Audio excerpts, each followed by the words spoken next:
what they stand for. Image editing. This groundbreaking software brought professional-grade image editing to the average user, making complex tasks seem effortlessly achievable, thereby bridging the gap between hobbyist and professional. The advent of the internet played a significant role in this revolution. It transformed these home computers from standalone machines into portals that opened up a world of endless possibilities.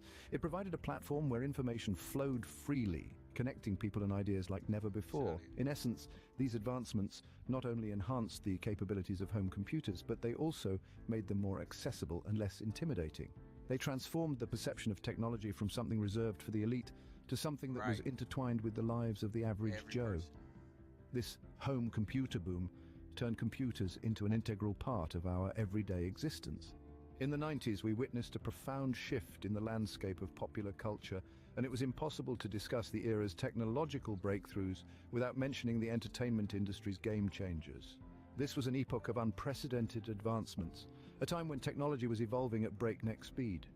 The 90s led the way for revolutionary ideas that have shaped our current world, and DVDs were a central component of that innovation. The unveiling of DVDs was indeed a significant game changer. They represented an enormous leap from the conventional VHS tapes. DVDs, with their outstanding quality and increased capacity, began to supplant our much-loved VHS. Though the transition wasn't instantaneous, the benefits of DVDs were too overwhelming to disregard. The ability to store more information, along with superior picture and sound quality, propelled DVDs into becoming the preferred option for consumers globally. Iconic movies like Titanic, The Matrix, and Disney's Lion King were some of the first to leverage this new format, bringing cinema-quality visuals and audio straight into our living rooms.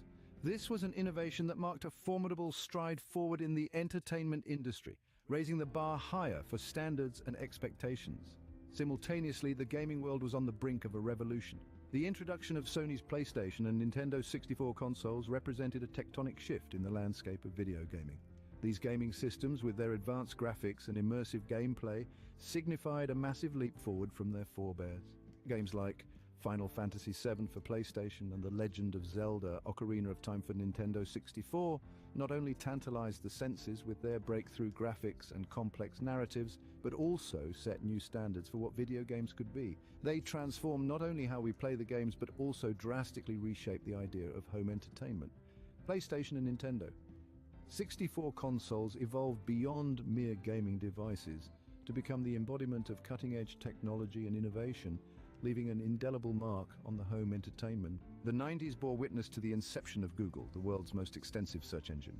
Oh, I gotta This hear era, this. characterized by the end of the Cold War and the blooming of the digital age, served as a fertile ground for technological innovations. It was a time of firsts where the fusion of computer technology and human inventiveness led to inventions that would revolutionize the world. Among these was Google, a manifestation of the intelligence and creativity of Larry Page and Sergey Brin. The birth of Google took place in a modest garage and began as a research project by these two Stanford University students.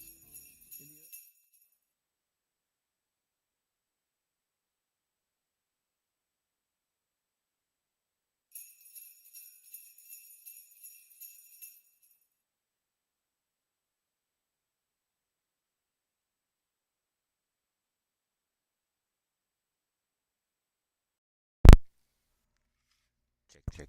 Yay. I ain't had no sound quality. Alright, what's happening? We back again for another episode of Expansion Pack. We just gonna do this right here. We're gonna watch a movie today. And as much of it as we can watch, we're gonna watch. Let me subscribe to them too. I should be able to play it, so I don't think I'm gonna have an issue. So here you go.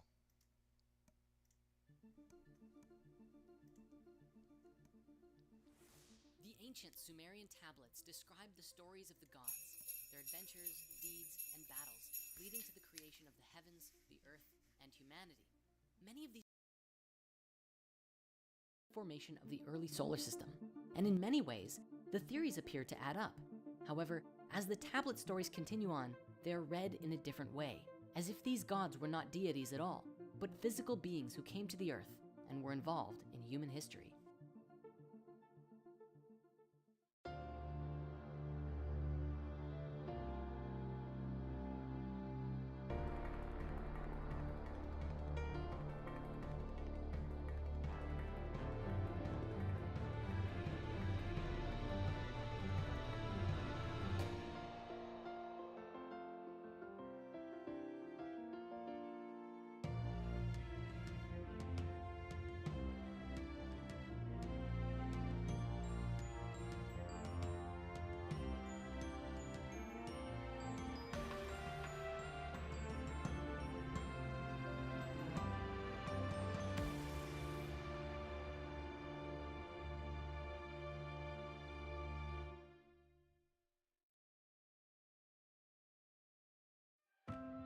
When we're looking into the stories and interpretations of the Sumerian tablets, there comes a point when we have to change our perspective as to the nature of who or what these gods were.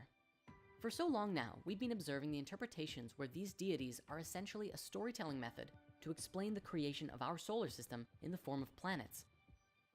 The electric universe and the Nibiru theory covers a few different possibilities about how these events could have transpired. However, as we look to the continuation of these stories, we begin to see the interpretations change. Looking at the Enuma Elish and a wide number of other Sumerian tablet stories, we see these gods interpreted as if they were actual physical beings who were believed to have played a part in the creation of humanity. This is one of the many reasons that interpreting the tablets are strange, and why historians may often choose to perceive the entire thing as a series of metaphors instead. In the main interpretation that came from Sitchin, he believed that these beings came from the planet Nibiru. However, other scholars who also interpret these gods as beings sometimes forego the conversation of Nibiru entirely and suggest instead that they simply came from somewhere else, such as the Pleiades, which are written about quite commonly in the tablets. Keep this in mind as we move forward, because while we'll be focusing on the general interpretations here, there are tons of variations and ideas about how this could have played out. Going back to the Enuma Elish, it ends with Enki, or Ea, creating humanity because Marduk commissioned it so. In other Sumerian stories, we find a similar description, except it is Enlil in the place of Marduk, because Marduk replaced Enlil in the Babylonian version. Enlil and Marduk are very similar though. They are both considered the supreme leaders of the Anunnaki. The only main difference is that Marduk is Enki's son, and Enlil is Enki's half-brother. But herein we find perhaps one of the biggest criticisms of Sitchin's work. Sometimes Ea or Enki appears as a planet, and other times he seems to be a flesh and blood deity. It can be very confusing, and it's up to all of us to explore the possibilities. Now, I suppose it doesn't really matter if we're looking at the entire story as an allegory, but observing it as actual historical events can definitely cause confusion in this regard. So for the sake of telling the story, we'll be using the name Ea to express the planet and Enki to describe the physical being. Just be aware that if you look these up online, you will find many places where their names overlap with each other in the mythologies. To that end, most of the deities you'll find have multiple names anyways. Enki is also known as Enkig, Nidamud, and Ninsaku throughout the various tellings. And as we previously described, he was the god of water, mischief, crafts, wisdom, and creation.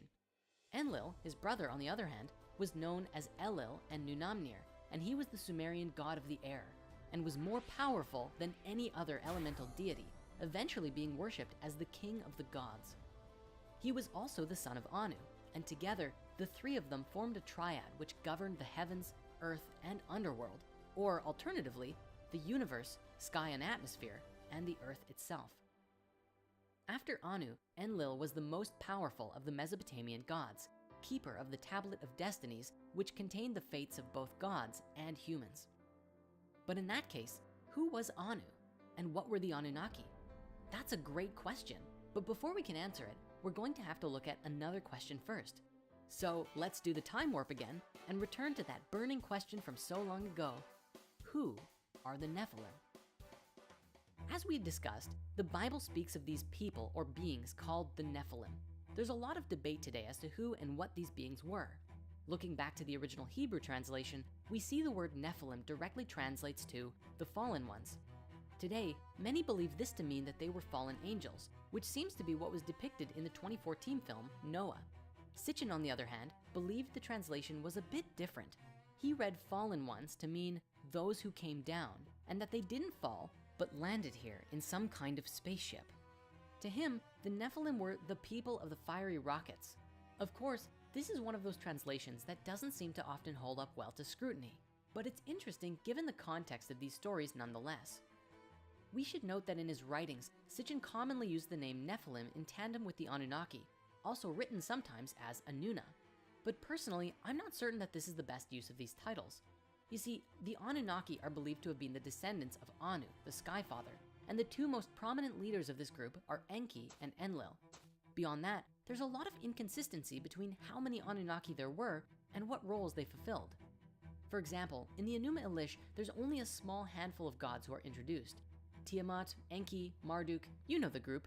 But then out of nowhere, Marduk places 600 gods on the earth and 300 in the heavens, and no explanation is ever given about who these gods were or where they came from.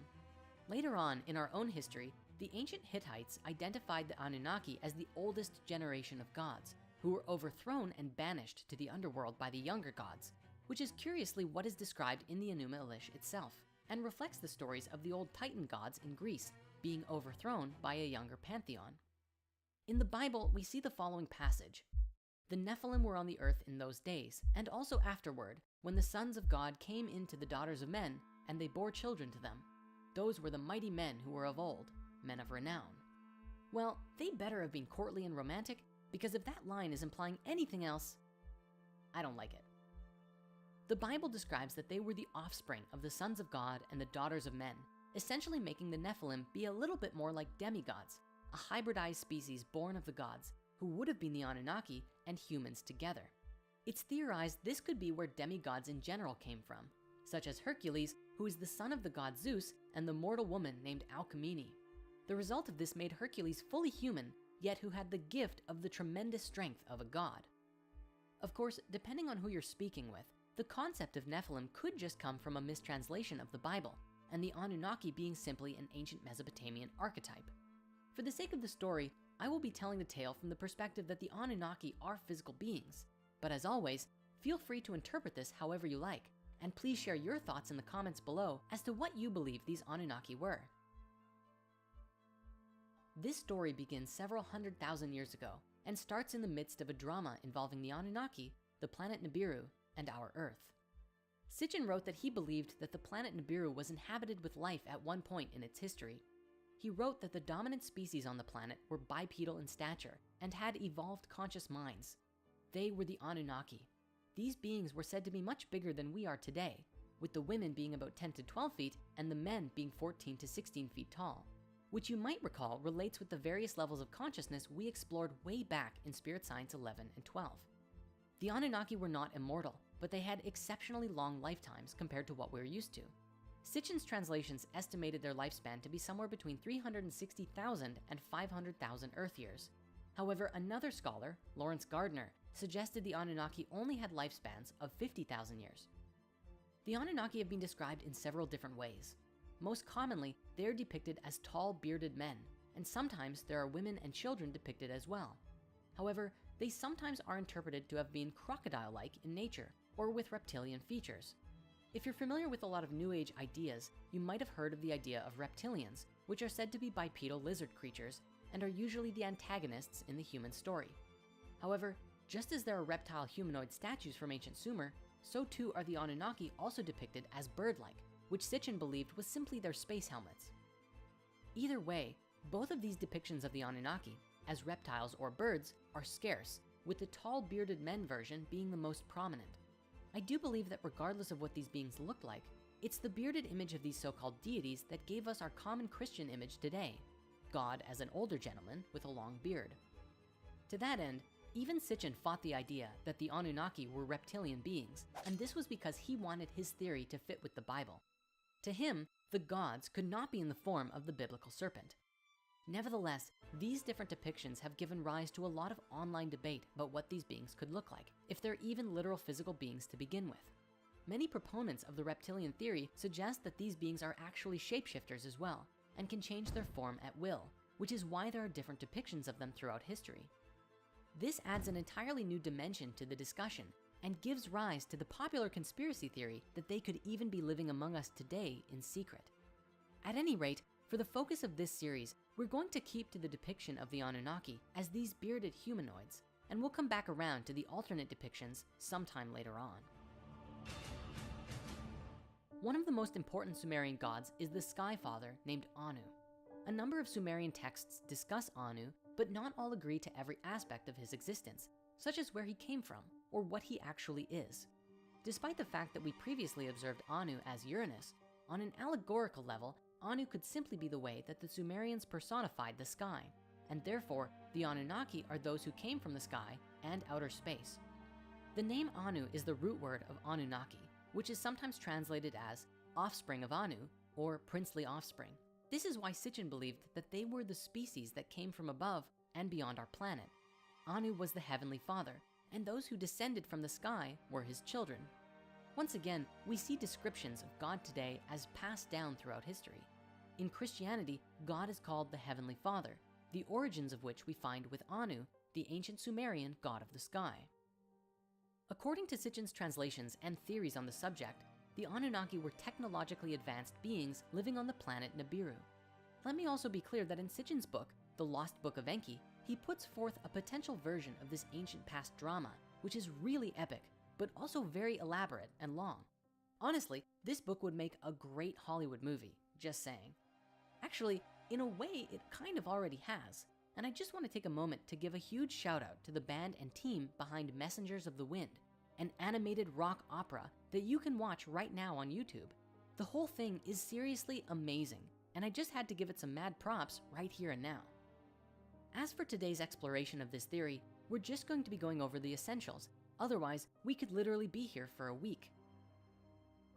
Sometime around 450,000 years ago, long after the event between Nibiru and the planet Tiamat, the Anunnaki began having a problem with their planet. As we discussed earlier, this planet had a very strange orbit, which took it far away from the sun for long periods of time. Sitchin interpreted from the tablets that the planet had a lot of internal heat, which kept things alive in the long distances of space.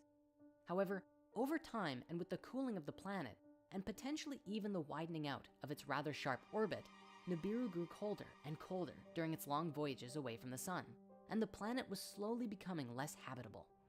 Sitchin suggested that the Anunnaki scientists decided on a solution that would strengthen their atmosphere and hold heat in for significantly longer periods of time, making it possible to survive in the far reaches of space. The Anunnaki decided that they would gather large amounts of gold and pulverize it into a fine powder and release it into their atmosphere, essentially creating a heat container for their planet. Believe it or not, our scientists have considered the exact same thing, putting light-reflecting particles into our stratosphere to help fix the ozone layer and cool our ever-warming planet. And so, in their attempt to solve their problem, they began looking for large quantities of gold in our solar system, as their planet didn't have the large quantities they needed to coat an entire atmosphere with gold. The Anunnaki had the capacity of space travel, though Sitchin believed that at the time, they weren't much further advanced than we are right now, since they didn't seem to have the ability to travel to other solar systems in their search. They scanned all of the planets in our solar system until they found what they were looking for, large deposits of gold right here on Earth. As the story goes, when Nibiru first came into our solar system, the Anunnaki would deploy a team of workers to Earth's orbit with one singular purpose: to mine gold. In the process of doing this, they also established a way station on Mars, which would help in shuttling the gold back to Nibiru once it was mined.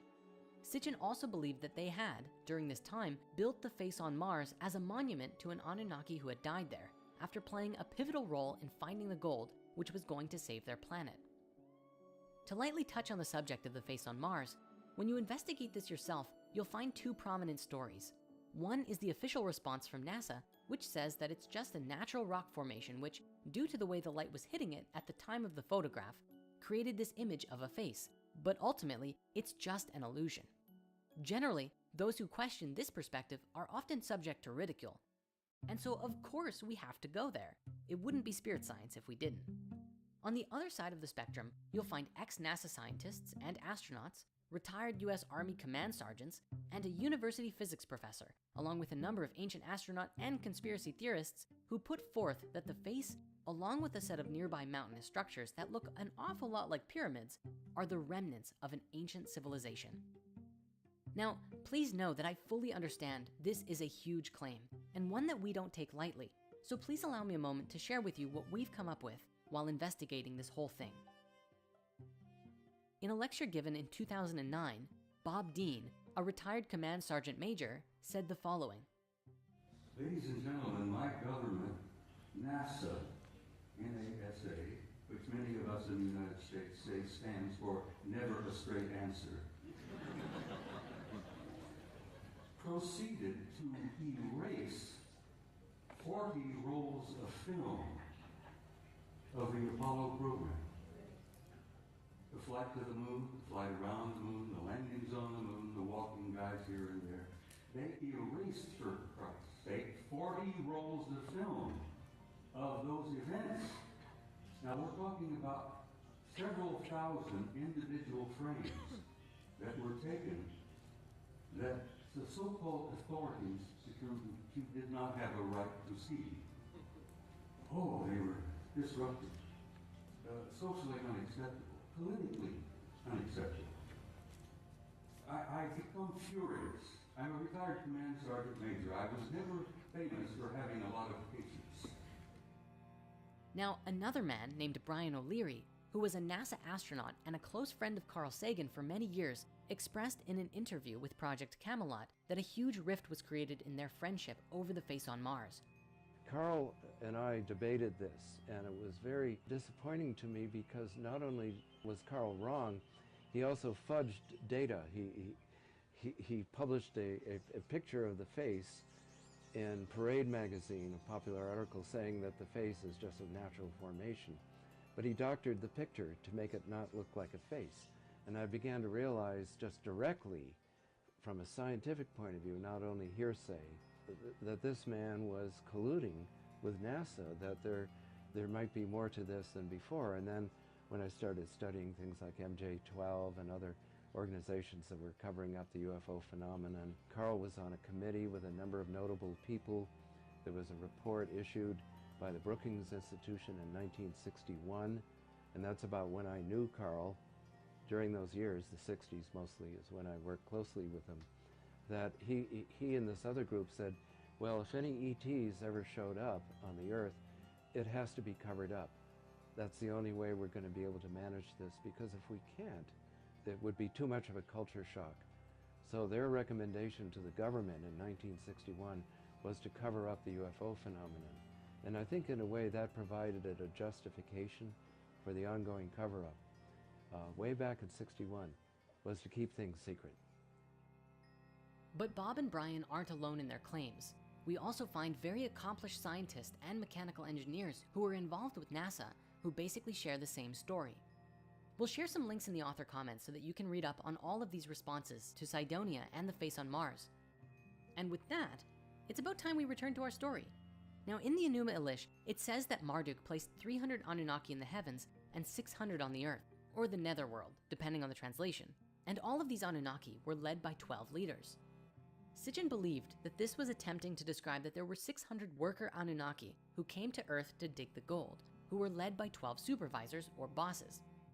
The 300 gods in the heavens were believed to be another 300 Anunnaki who stayed in orbit on their mothership above the surface of the planet, similar to how we have the International Space Station in orbit today. To begin their mission, the Anunnaki first went to the Middle East. Sitchin believed it to be in the area of present-day Iraq, where in 7 days they established Eridu. Eridu is commonly believed to be the oldest Sumerian site across all of Mesopotamia. And is it possible that this is where the 7 days of creation come from in Genesis? Either way, it was here that they established their headquarters. For the gold, however, they went to mine a specific valley in Southeast Africa, where the largest natural deposit of gold was known to be.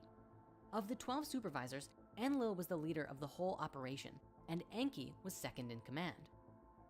The Anunnaki carved deep into the earth and dug large quantities of gold.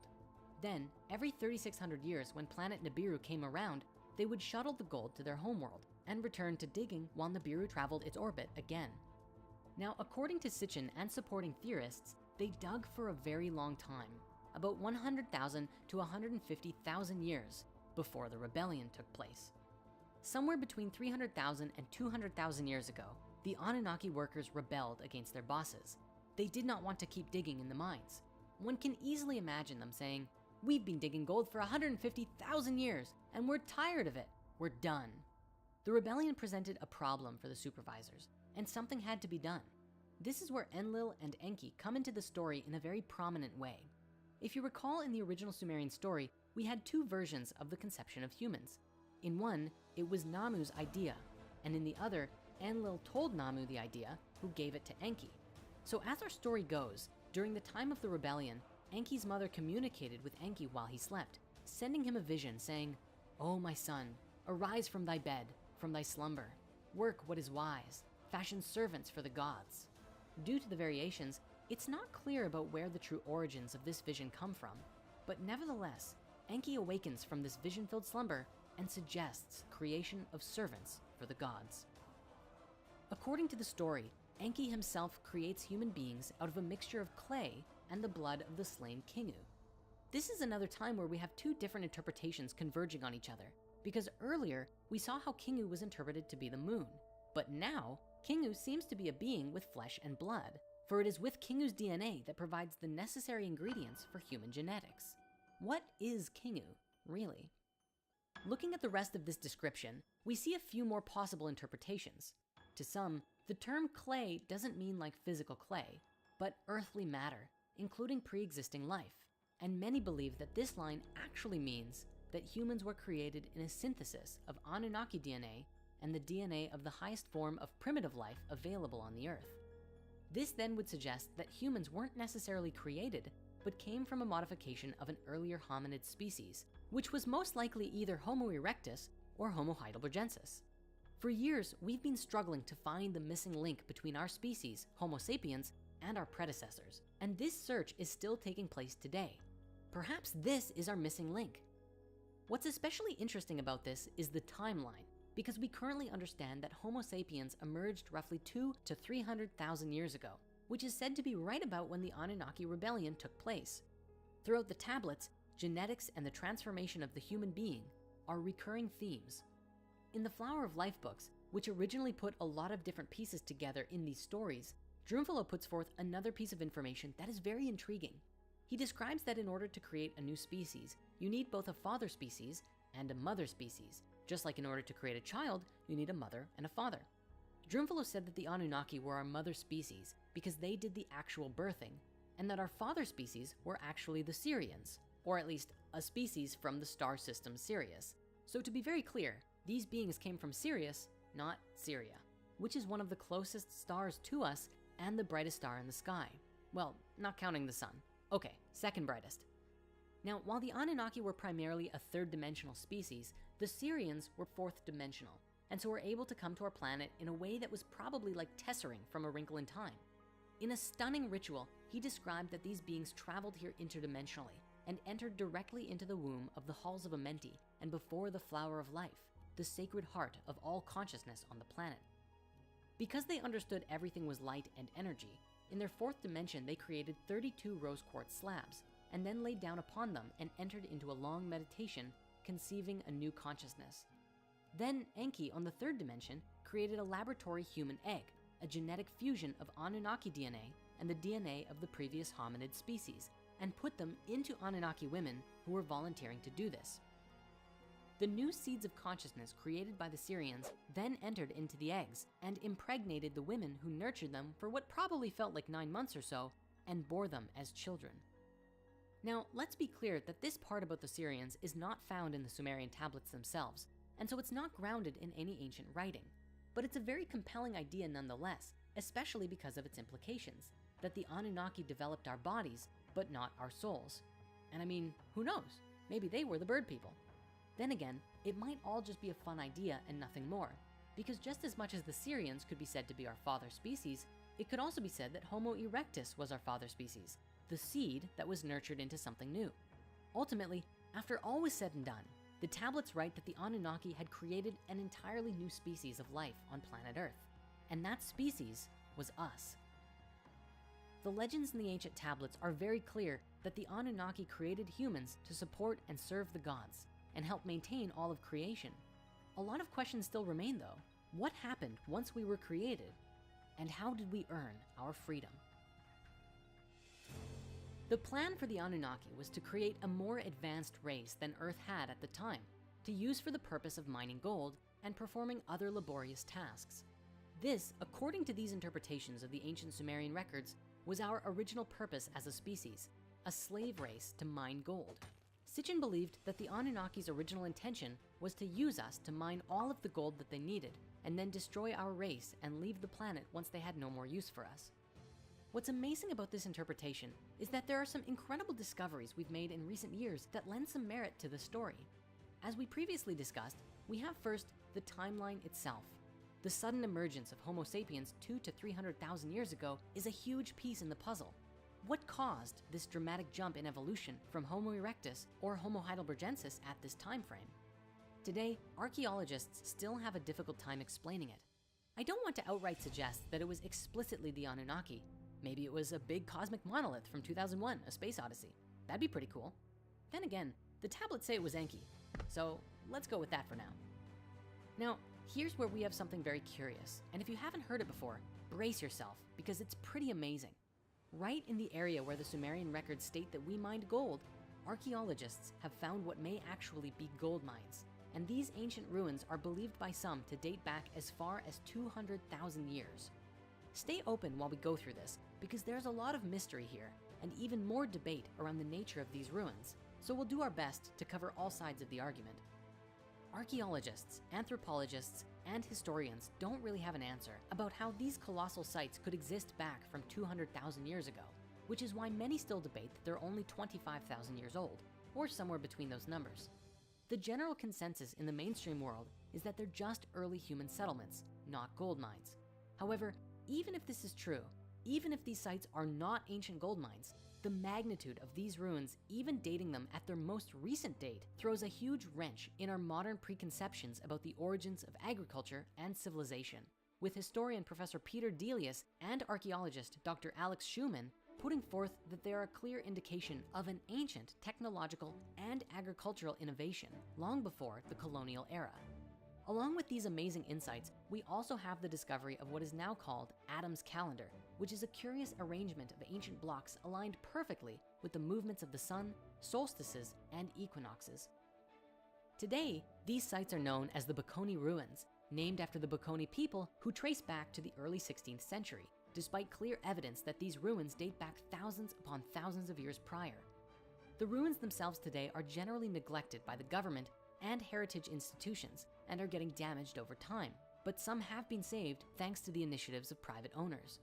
These ruins are a giant complex of circular structures connected by channels and suspended in an expansive web of agricultural terraces.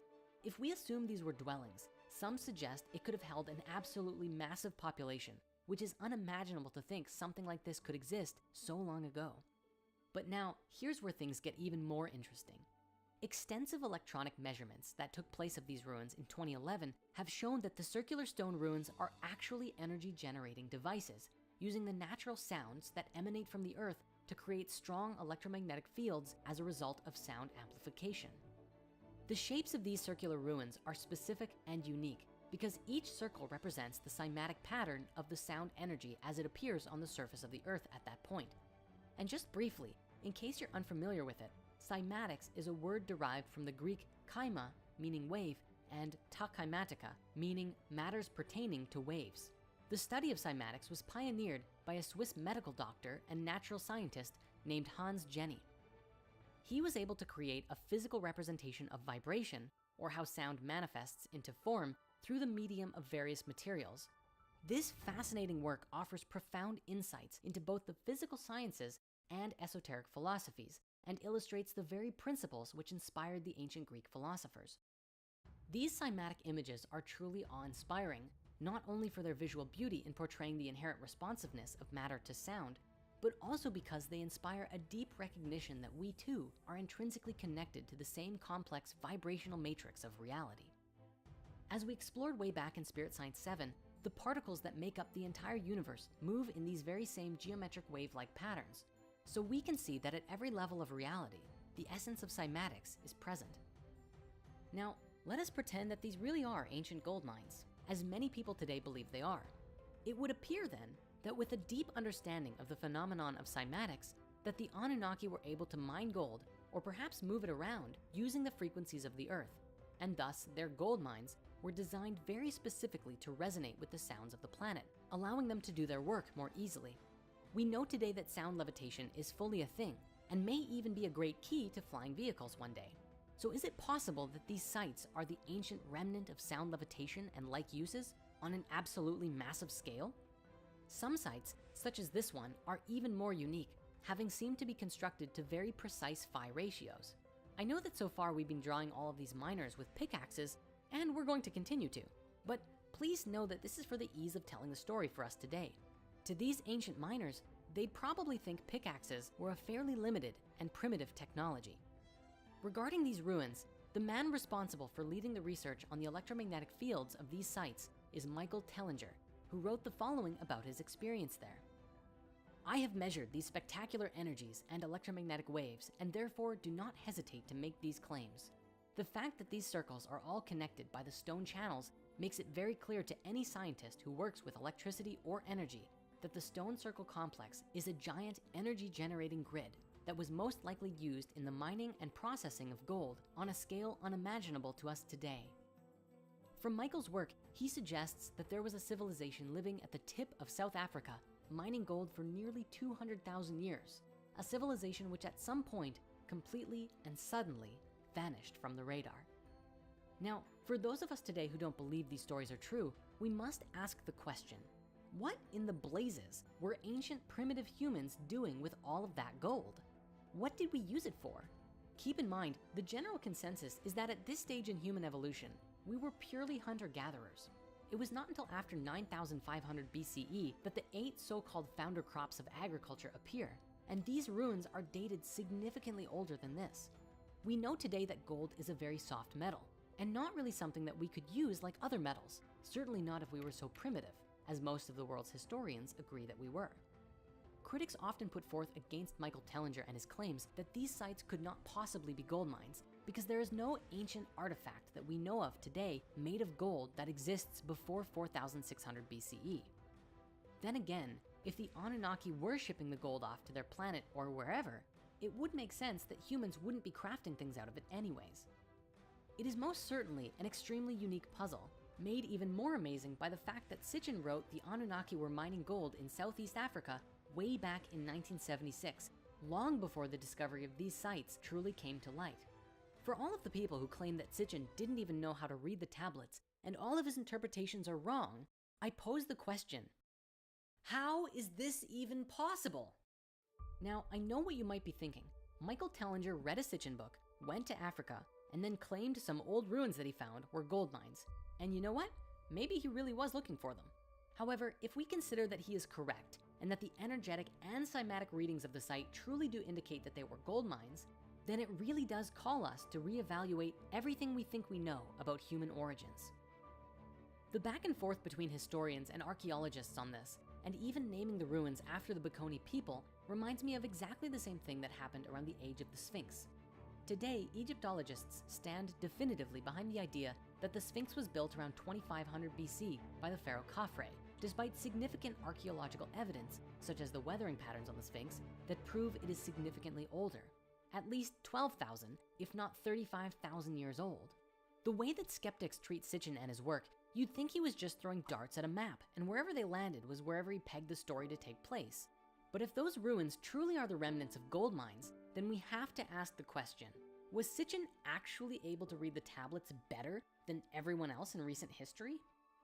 Today, most historians believe that the Sumerian tablets don't speak of gold mines at all, and that Sitchin essentially just made it all up. In the 12th planet, Sitchin explains his reasoning, which actually has to do with Apsu, also written as Abzu. If you recall, Apsu is regarded as the aquifers under Mesopotamia, and Sitchin translated him to actually mean the sun. But after Enki took the throne, Apsu became a location rather than a deity. Sitchin writes, the Sumerian term Abzu, which scholars have accepted to mean watery deep, requires a fresh and critical analysis. Literally, the term meant primeval deep source, not necessarily of waters. According to Sumerian grammatical rules, either of two syllables of any term could precede the other without changing the word's meaning, with the result that Abzu and Zuab meant the same thing. The latter spelling of the Sumerian term enables identification of its parallel in the Semitic languages, for Za'ab has always meant and still means precious metal, specifically gold in Hebrew and its sister languages. The Sumerian pictograph for Abzu was that of an excavation deep into the earth mounted by a shaft. Thus, Ea was not the lord of an indefinite watery deep, but the god in charge of the exploitation of Earth's minerals. This is a very curious correlation, considering that gold is often called the royal metal, sacred in ancient times, and is the metal most commonly associated with the sun in ancient alchemy, and very often related with solar deities. So we see Apsu firstly written as the sun, and then a physical metal commonly identified as the metal of the sun and sun gods. Wowsy, but you know what? Our discoveries don't end there. Let's now shift the conversation for a moment to explore one more curious relationship between what we know today about human history and the story from these tablets. There is a colloquial mitochondrial Eve theory that scientists first presented in the early 1980s. By 1987, a publication by scientists Kahn, Stoneking, and Wilson revealed that the matrilineal source of our common DNA lineage dates back between 140 and 200,000 years ago. To be clear, the original nomenclature for this finding was Lucky Mother, but when a publication in Science titled The Unmasking of Mitochondrial Eve was released to the world, the name Eve stuck in the minds of the masses.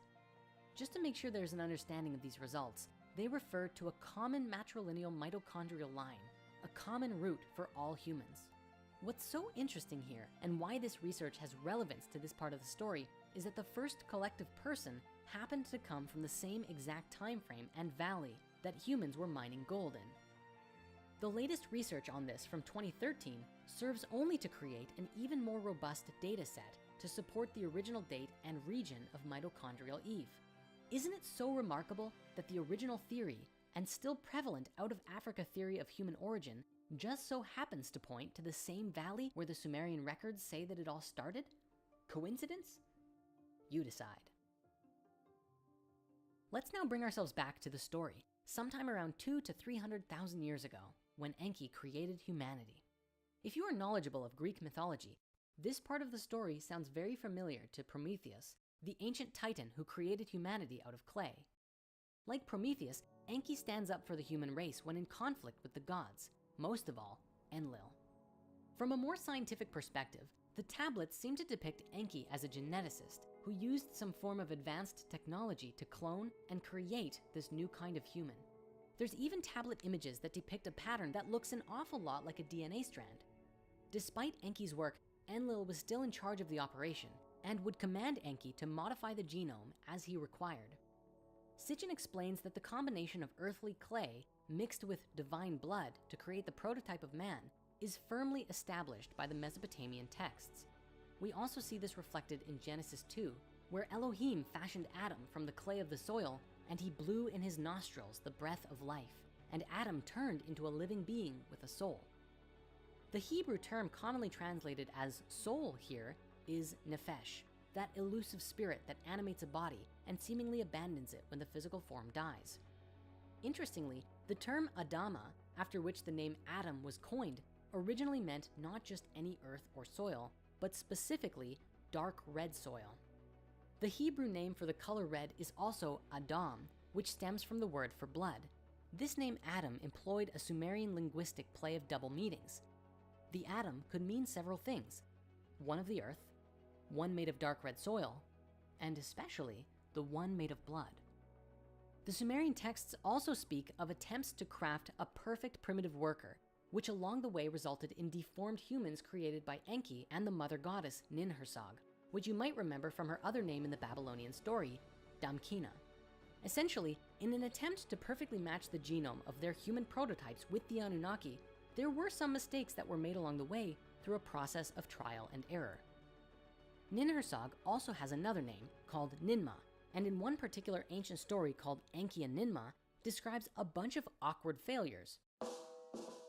In the story, Ninmah produces a man who could not bend his outstretched weak hands, one who could not close his eyes, one with both feet broken, one who was just an idiot, a man who could not hold back his urine, a woman who could not bear children, and a being who had no sex organs at all. With each new failed attempt at a proper functioning human, Enki finds a place for them in society, often as servants for the king. Sitchin theorized that the story recalls the first phase of the existence of the hybrid man, a being in likeness and image of the gods, but incomplete in some ways, including sexually, lacking in quote-unquote knowing. However, they were still useful to the Anunnaki's plan as servants in some way, shape, and form. According to this theory, for many thousands of years, Enki continually cloned and created new proto-humans who would grow up to become miners. However, these beings were sterile. They could not reproduce. During the period in which they grew into adults, these first humans were placed in an area where they could be contained and not leave. Sitchin believed that it was only when they grew up enough to be useful to the Anunnaki that they were transported to the mining area in Africa. I will also fully acknowledge that there's some discrepancy in this idea though, because the story of Enki and Ninmah specifically says Ninmah took clay from the top of the Abzu in her hand, and she fashioned from it first a man who could not bend his outstretched weak hands. The use of the location Abzu here though suggests that the creation of humanity actually took place in Africa, which also aligns better with the mitochondrial Eve discovery that we looked at earlier. Perhaps then it's just the other way around, and that after fashioning these servants, they were found useful to the Anunnaki in other ways than mining, and were transported to Mesopotamia to help work in and maintain Eridu or other locations nearby. Either way, it's believed that the location where these slaves worked in Mesopotamia was a place called Eden, which is the root word for the biblical Garden of Eden. There's a few ideas about this translation though. Today, most modern scholars translate the Sumerian term Eden as steppe or plain, suggesting it refers to a large field, I guess. Sitchin, on the other hand, translated Eden to mean home or abode of the righteous ones. At any rate, it's what happened in this location where things get intense. A dispute was growing betwixt the gods. You see, Enlil is often described as the oppressor of humanity, a bit of a patriarchal overlord who commanded the slaves. Enlil is said not to really care about humanity though. He just wants to mine gold, destroy humanity, and go home. The tablets even say that he orchestrates a massive flood to wipe out humanity, a subject that we'll get to shortly. Enki, on the other hand, is described as humanity's champion. Enki cares about humanity and sees them a bit like his children. And while they've been producing all of these sterile slave humans to mine gold and till the fields and all that stuff, in secret, he has been continually refining and developing the human genome to produce the perfect human, one who is capable of reproduction and living as its own sovereign species. This story says that Enki finally discovers the perfect genetic pairing and that a real human is achieved. On the subject of the creation of the first humans and this land of Eden, there are two Sumerian myths I'd love to share with you. The first being Enki and Ninhursag, and the second being the Atrahasis. Now, the story of Enki and Ninhursag is a bit long, so we're just gonna summarize the essence of it here. Basically, in the story, there is a paradise land called Dilmun. The story begins with what you might call not safe for work content. So I'm just gonna gloss over that for now and say that eventually, Enki eats 8 unique plants in this sacred paradise land. Unfortunately, the goddess Ninhursag considers this act to be a terrible sin. In a way, these are a bit like forbidden plants, and so she causes 8 of Enki's body parts, including one of his ribs, to suffer. Soon, he is on the brink of death. Enlil, along with a magical talking fox who I'm imagining was just adorable, takes up Enki's cause and persuades Ninhursag to relent. Ninhursag returns to Enki and asks him 8 times, "My brother, what part of you hurts you?" And he responds with the various parts of his body that hurts. As Ninhursag heals his body, 8 different deities emerge in the healing process, and the one who emerges in the healing of his rib is the goddess Ninti, whose name means both Lady of the Rib and Lady who makes life. As you can tell, there are tremendous parallels to this story of Eve being created from Adam's rib in Genesis 2, as this is its likely origin. Further, Eve in Hebrew is Hawa, and is most commonly believed to mean living one or source of life. What I find especially interesting about this is that in the Sumerian story, the characters on who Adam and Eve are based on are both deities. While the name Adam comes from Adamu, the character seems to be based on Enki, and Eve's name relating to life and being born of Adam's rib fully links her with Ninti. Now, the second story I mentioned, the Atrahasis, essentially begins as the Enuma Elish ends, with the need for servants for the gods. Instead of Kingu, however, an Anunnaki named Wei-Lu, also Lawela, volunteers to be killed for the use of his blood, and his flesh, blood, and intelligence are kneaded into clay by the mother goddess Ninhursag. With this mixture, she creates 7 male and 7 female human beings all at the same time. These 14 new creatures are exceptionally fertile, and soon there are hundreds and then thousands of people on the earth, all doing the work which once occupied the Anunnaki workers. The story goes on to say that the humans grow very noisy and even obnoxious, and disturb Enlil to the point that he decides to destroy them all. Didn't Apsu and Tiamat have the same challenge with their kids? I guess history truly is doomed to repeat itself, unless we can learn from our past mistakes. Anyways, the significant part of this story is that it says that they produced the men and women at the same time. It's important to note this because for thousands of years we've been taught by the religious institutions of the world that the man came first, and that seems to pervade through our patriarchal society in a rather uncomfortable way. I hope that today, as we become more aware of these older stories, we might come to have a deeper understanding within us that we truly are all equal, and the patriarchy can fade away into a society that respects and honors all sexes equally.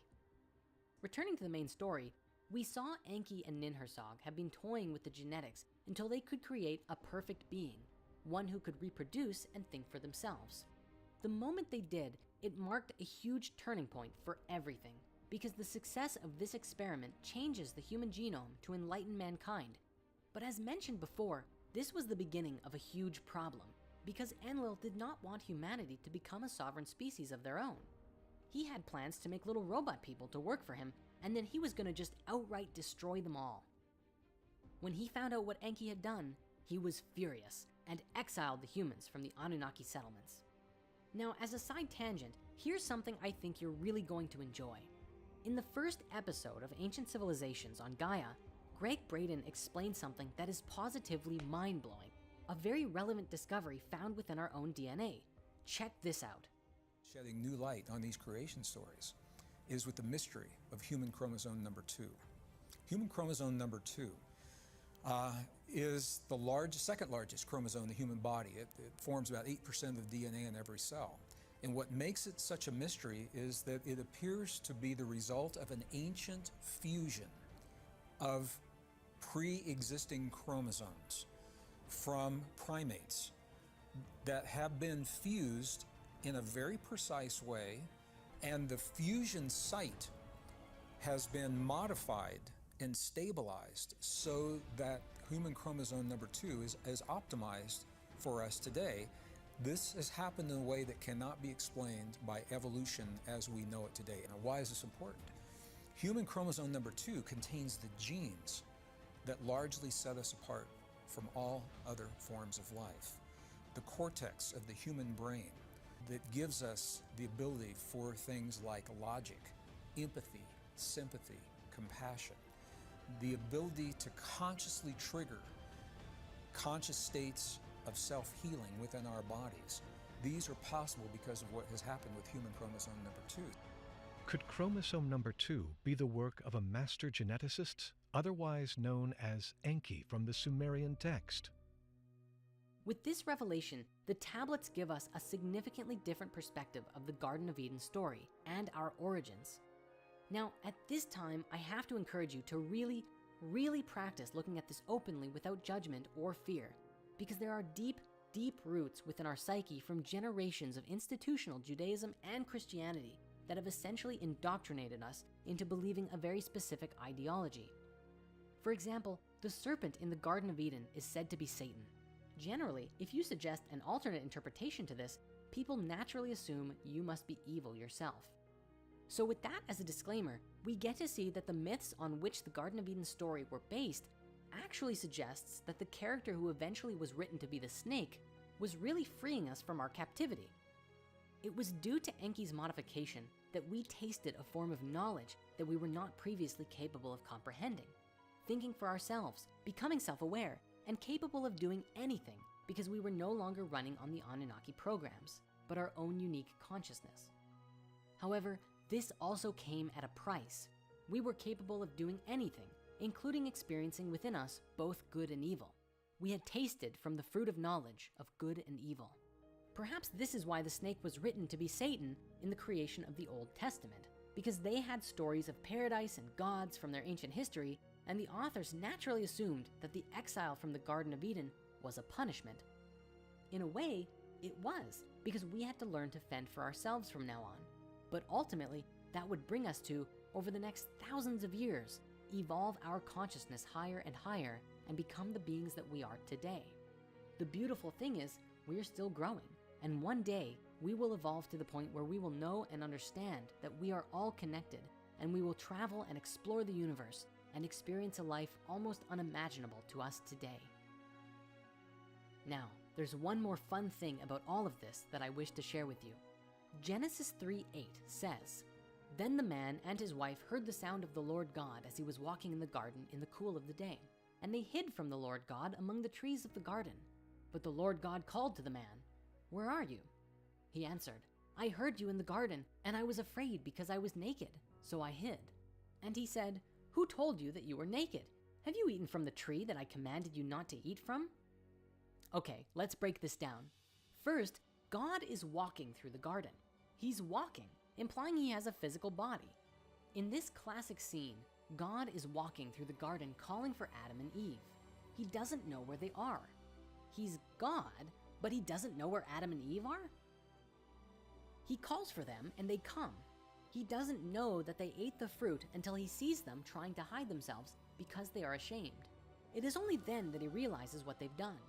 Now, is it just me, or is it a little curious that a being considered an omnipotent creator deity would both have a body, misplace his creations, and then not know what they'd been up to while he was out? On top of that, the name used for God in the original Hebrew Bible is Elohim, and this is a word which is not actually singular, but plural. It gives support to the idea that the God the Bible is describing was not a singular being, but a race of beings, or at least multiple physical beings. And as we saw earlier, when Enlil found out what Enki had done, he was furious. But regardless of what Enlil had commanded, human beings were created, and this set them on a path. Humanity stepped into a new beginning, free of slavery, and into a journey of self-discovery. What's more amazing is that all of this was inscribed in the Sumerian tablets over 2,000 years before the Bible was ever written down. When discussing the story of the history of humanity, this is the part where there's a bit of a break in the chain, making it very difficult to discern the truth. Keep this in mind for this chapter specifically, because the ancient accounts are very fragmented and their meanings are not always agreed upon. You see, most stories in the Sumerian tablets document the creation of humanity and then usually are fragmented until the story of the flood. The flood is a huge discussion of its own and one that we're going to be exploring very soon.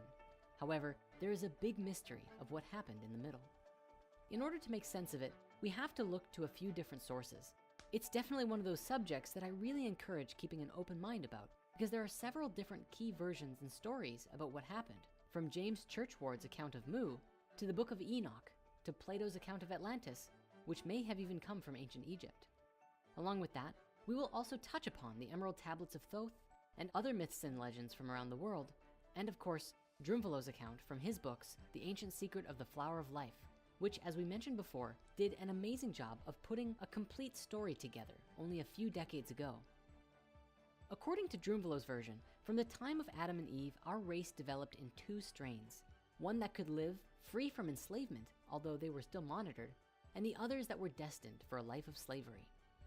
After the first humans were born, they moved away from Eden to another part of Africa or Eurasia, where they were allowed to grow and develop their consciousness. Eventually, there was a consciousness shift, and these early humans migrated to a place that was very isolated from the rest of the world. The place that we moved to was called Mu, though commonly today it's known by the name Lemuria. When you begin to research Lemuria, you find some interesting things.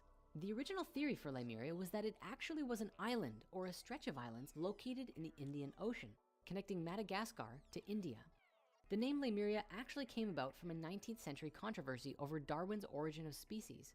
Defenders of his theory had trouble explaining how a certain species, specifically lemurs, became distributed in Madagascar and India, but not in Africa or the Middle East, connecting the land masses. It became suggested that at one point, a land bridge existed in the Indian Ocean, which they named after the lemurs they were studying. Thus the name Lemuria came to be. The concept of Lemuria was quite popular for a while, before losing relevance due to the evolution of continental drift theory, where the continents existed together as Pangaea. The name Lemuria was then later applied in modern spiritual circles to the legends of Mu, which is sometimes also called Pacifica. Anyway, so what is Mu? Well, the legend of Mu first began in the writings of Augustus Le Plongeon, after his investigations of the Mayan ruins in the Yucatan. His work with translating parts of the Popol Vuh led him to believe that Mu was associated with the lost continent of Atlantis, and wrote about it as such. However, Mu as a lost continent in the Pacific began with a man named James Churchward, who met with Plongeon and his wife in 1885 after their 12-year excursion in the Yucatan. The hypotheses are featured in a series of books written by Churchward between 1926 and 1933. He claimed that when he was a young man serving as a soldier in India, a high-ranking temple priest showed him an ancient set of clay tablets that only 2 others could read. James said that he convinced the priest to teach him the ancient language, and that upon reading them, he learned that they came from a place where man first appeared, Mu.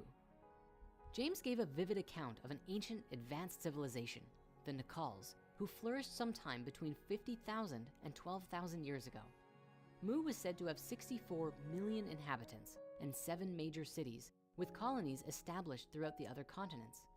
The entire population was separated into 10 tribes and followed one government and one spirituality. He said that the continent was located in the Pacific Ocean and was 5,000 miles east to west and 3,000 miles from north to south. He also stated that it had massive plains, vast rivers, rolling hills, large bays and estuaries, and that eventually it was obliterated in almost a single night after a series of earthquakes and volcanic eruptions. After Mu sank, its inhabitants would become the founders of the great civilizations of Egypt, Central America, India, and others, and was the source of the world's ancient megalithic architecture.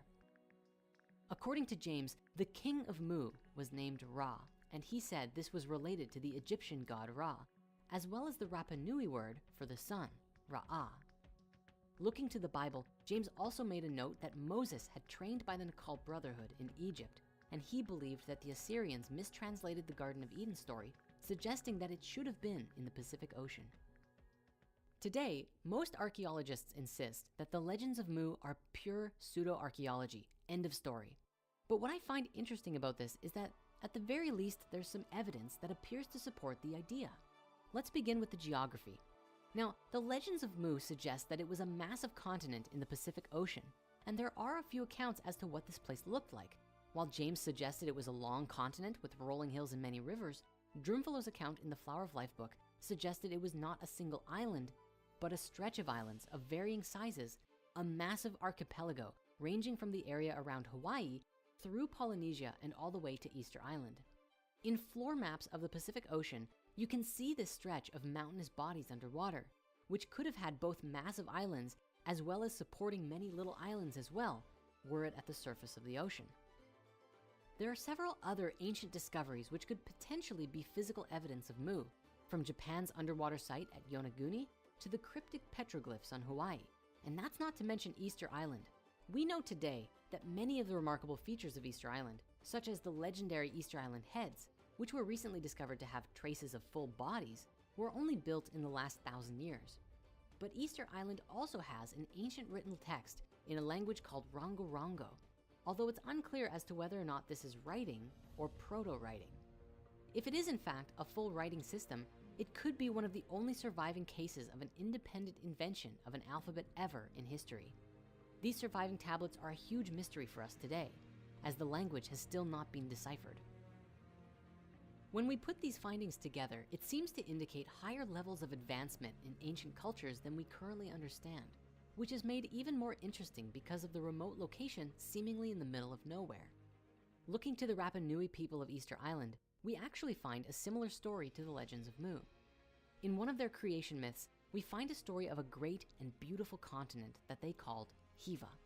One night, the king of Hiva received a message in a dream that his land would sink, and sure enough, this vision came to pass. Thanks to the king and his dream, however, the people were guided to a new land, which was Easter Island, and there they survived the disappearance of their homeland. Historical and scientific investigations on the people of Easter Island suggest that Polynesians from the Marquesas Islands traveled from the west to their new home, but the date is unknown, with estimates for their arrival ranging anywhere between 300 to 1200 AD, perhaps even further back given the lack of evidence. This seems to show that the myth of Easter Island has more historical truth to it than mere fable. They did in fact migrate to Easter Island, and one wonders what other parts of the myth may also prove to be true. Stepping back to the history of the people of Mu, in the ancient secret of the Flower of Life, Drumfellow described that the descendants of Adam and Eve were taken by Enki to Mu, although he used the name Lemuria, so that they could safely grow and develop their consciousness on their own, without interference from the slave miners or the Anunnaki, who were still mining Africa for its gold and inhabiting their cities and temples across the Middle East. There are a few different theories regarding the timeline of Mu. Some theories place Mu's existence from about 75,000 years ago to 30,000 years ago, and it was at that time that it sank and Atlantis rose. Others believe that Lemuria and Atlantis existed at the same time, which is what we find in James Churchward's version of the story. In Drunvalo's telling, on Mu, humans evolved to a very high level of consciousness, where we became capable of doing things that would seem almost impossible to us today. Supposedly, we experienced a reality where matter was less dense and more permeable to our thoughts and feelings. And so we were able to levitate, move through solid objects, and other amazing feats. In a way, we were kind of like young deities. He also wrote that on this continent, the first mystery school was created. It was founded by two people who discovered the gift of immortality, who then taught this ability to approximately 1,000 others before the time came when Mu sank. This event is described as a terrifying cataclysm, which we find two predominant versions for depending on the timeline. James Churchward suggested that the main mineral of the landmass of Mu was granite and was honeycombed with huge shallow chambers and cavities filled with explosive gases. And due to volcanic activity underneath the continent, it released tremendous explosions, causing the continent to sink. As with most legends of a lost civilization, the stories all describe that Mu or Lemuria, for one reason or another, sank beneath the waves, leaving no remnant of it behind, and the survivors made their way to new homes. And one common theory about where they went was a new continent called Atlantis. Sort of a fun side note here. Do you remember way back in the original Human History movie where we started by saying, well, this? This story spans back hundreds of thousands of years into our past. It talks about Tiamat and Nibiru, the Nephilim, seeding the human race, Adam and Eve, and the children of Lemuria. This portion of the story is really interesting, but not the most crucial to know. We're not going to be covering this at this time. We are, however, going to be picking up the story at the end of Lemuria and discussing the events of Atlantis up to present day. Well, guess what? We're here. I'm so happy to at long last bring some context to the beginning of that particular story. However, there's still more to cover that we previously hadn't. And for those who haven't seen the original Human History movie yet, we'll make sure to cover the basics as well so that you won't be left out. Though, you can always go watch that one right after this is done. It was at this point that another mass migration occurred, where the children of Mu found a new home, and they called it Atlantis. So, Atlantis. The best place to start here is with the origins of this myth. The first account of Atlantis actually came from Plato in his writings called Timaeus and Critias from about 360 BC. He discussed an ancient kingdom called Atlantis located on an island in the Atlantic Ocean, somewhere beyond the Pillars of Hercules in the modern-day Straits of Gibraltar. Today, the modern consensus around this story is that Atlantis is purely fictitious, a parable used for educational purposes or to glorify Athens in the eyes of Plato. And while most people believe this, there are those who suggest otherwise. It's rather interesting that Plato, who is the earliest surviving source for the story of Atlantis, tells us that he got it from his relative Solon, who in turn got it from the ancient Egyptians, and that they spoke of a time 9,000 years before the time of Solon. That's 9,600 BC, or 11,600 years before the present. Academics think that Plato made it all up, but if Plato made it all up, it's extraordinary that he chose that date and that time, around 12,000 years ago, because that was absolutely at the peak of the meltdown of the last ice age, when there was indeed global flooding. The story of Atlantis tells the tale of a maturing humanity who had developed a civilization on a large island often believed to be in the Atlantic Ocean. In the Flower of Life books, Drunvalo shares this image of Atlantis, a rough generalization of what it might have looked like. We also find this diagram inside the Book of the Emerald Tablets, of which we'll be looking at shortly. But with that said, it's been widely theorized that if there is an ancient lost civilization, it's most likely hidden somewhere under the ice in Antarctica. In a Nova special called Antarctica: Secrets Beneath the Ice, geologists discover multiple places in Antarctica which had the remains of old mosses and plant tissues in what they described as pristine condition from a time when Antarctica was still warm and abundant with life. There are even pieces of trees that have been found, all of which have been preserved under permafrost rather than becoming fossilized. The geologists in this video describe that the bits of nature are not from millions of years ago, but relatively recent history. This is a landmark and paradigm-shattering discovery, because even today, if you do some research, you'll find that the general consensus is that Antarctica was last ice-free 3.5 million years ago, and the remnants that were just discovered there prove that number wrong entirely. This dramatically changes our perspective of the history of our world. Fragments of nature are found under a layer of volcanic ash, suggesting that a huge volcano or cataclysm of some kind, maybe a comet hitting the Earth, caused a dramatic shift that we're now seeing the remnants of today. Further, I'd like to take a moment to discuss with you the legendary Piri-Reis map, an old map drawn by admiral and cartographer Piri-Reis in Constantinople in 1513, which describes with remarkable geographical detail the seismic profile of certain portions of Antarctica. Reis used information gathered from many explorers at the time, but what's amazing about this map is that Reis could not have acquired his information about Antarctica from any contemporary explorers, because this continent remained undiscovered until nearly 300 years after the map was drawn. But what's perhaps even more anomalous about this whole thing is that the map depicts what Antarctica looks like under ice-free conditions. The last time that area would have been free of ice would have been at least 6000 BC, which was a whole millennium before the Sumerian civilization really began to emerge into the culture we know today. A note on the southernmost section of the map reads, "And in this country, it seems that there are white-haired monsters in this shape and also 6-horned oxen. The Portuguese infidels have written it in their maps." Interestingly, the Portuguese provided information on this southernmost region in Reis's map, according to the notes on it. Now, Piri-Reis himself left notes that his map was drawn from pre-existing information and maps. However, he himself did not venture any suggestions as to the identity of the cartographers who produced these earlier maps. In 1963, however, Professor Hapgood proposed a novel and thought-provoking solution to the problem. He argued that some of the source maps the admiral had made use of, in particular the ones that were said to date back to the 4th century BC, had themselves been based on even older sources, which in turn had been based on sources originating in the furthest of antiquity. There was, he asserted, irrefutable evidence that the Earth had been comprehensively mapped before 4000 BC by a hitherto unknown and undiscovered civilization, which had achieved a high level of technological advancement.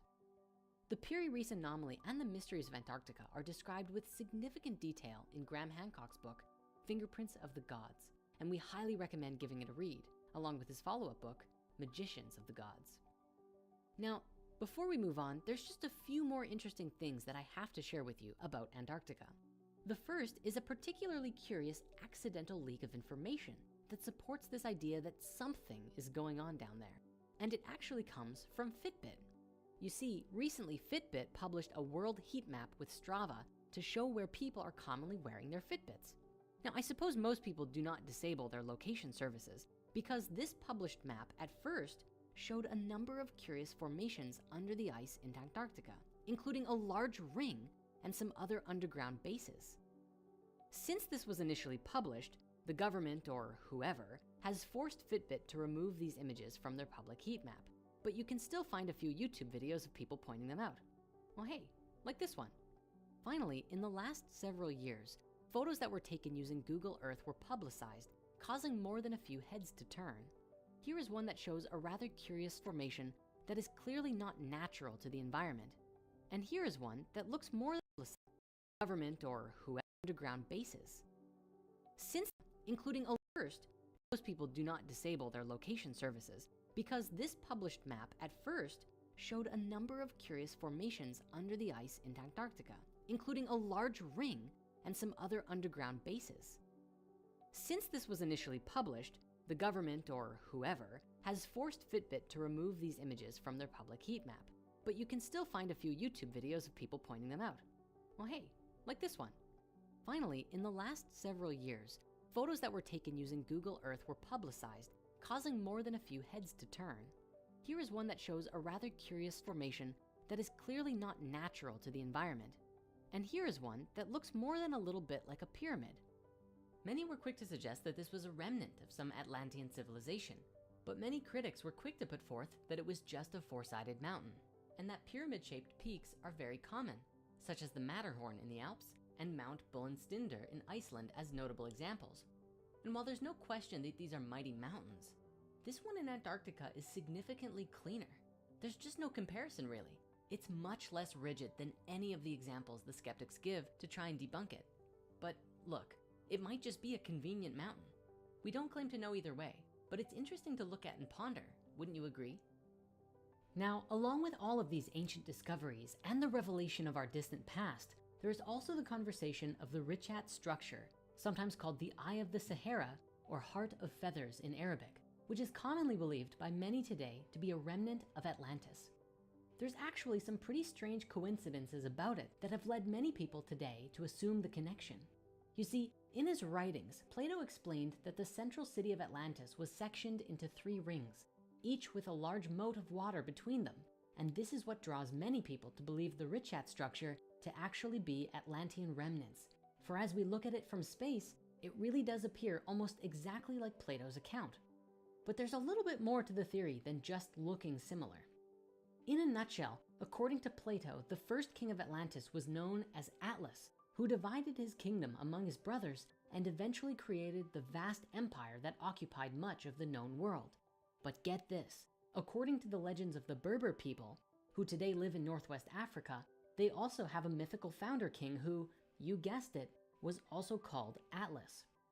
Granted, there's not much to suggest they are the same person, and even Atlas of Mauritania is partly folklore, but according to reconstructed maps based on Herodotus's writings a while before Plato, some say he placed Atlantis in the same region right below the Atlas Mountains in Morocco.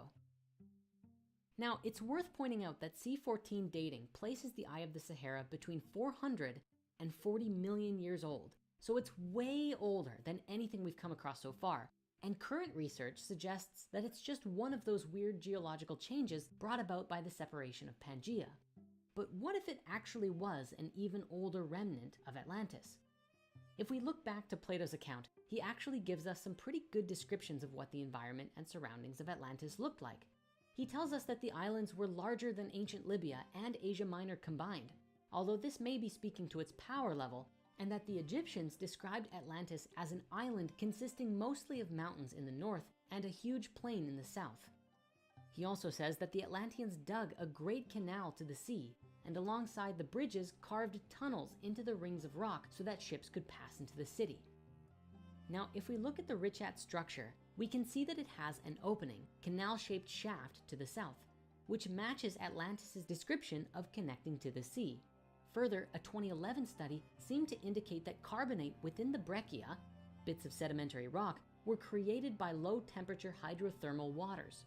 The eye also has mountains to the north, again, just like Plato said, which potentially have evidence of ancient rivers around them, as well as being situated on a huge open plain.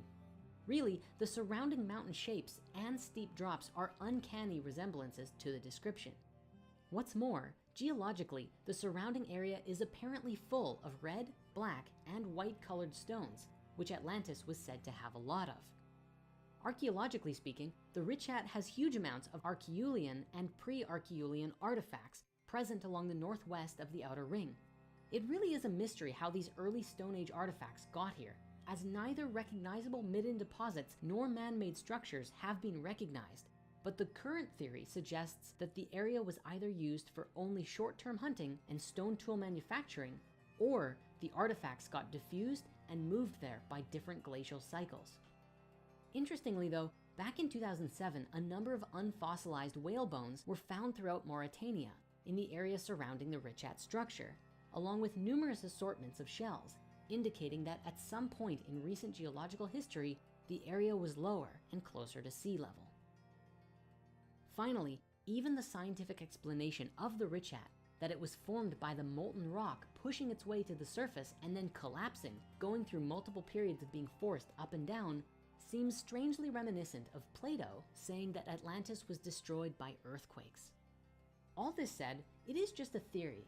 For if this really was Atlantis, it pushes our dating back from 13,000 years to over 40 million, and calls into question the other ideas concerning Antarctica and even North America. But it's still very interesting to think about nonetheless.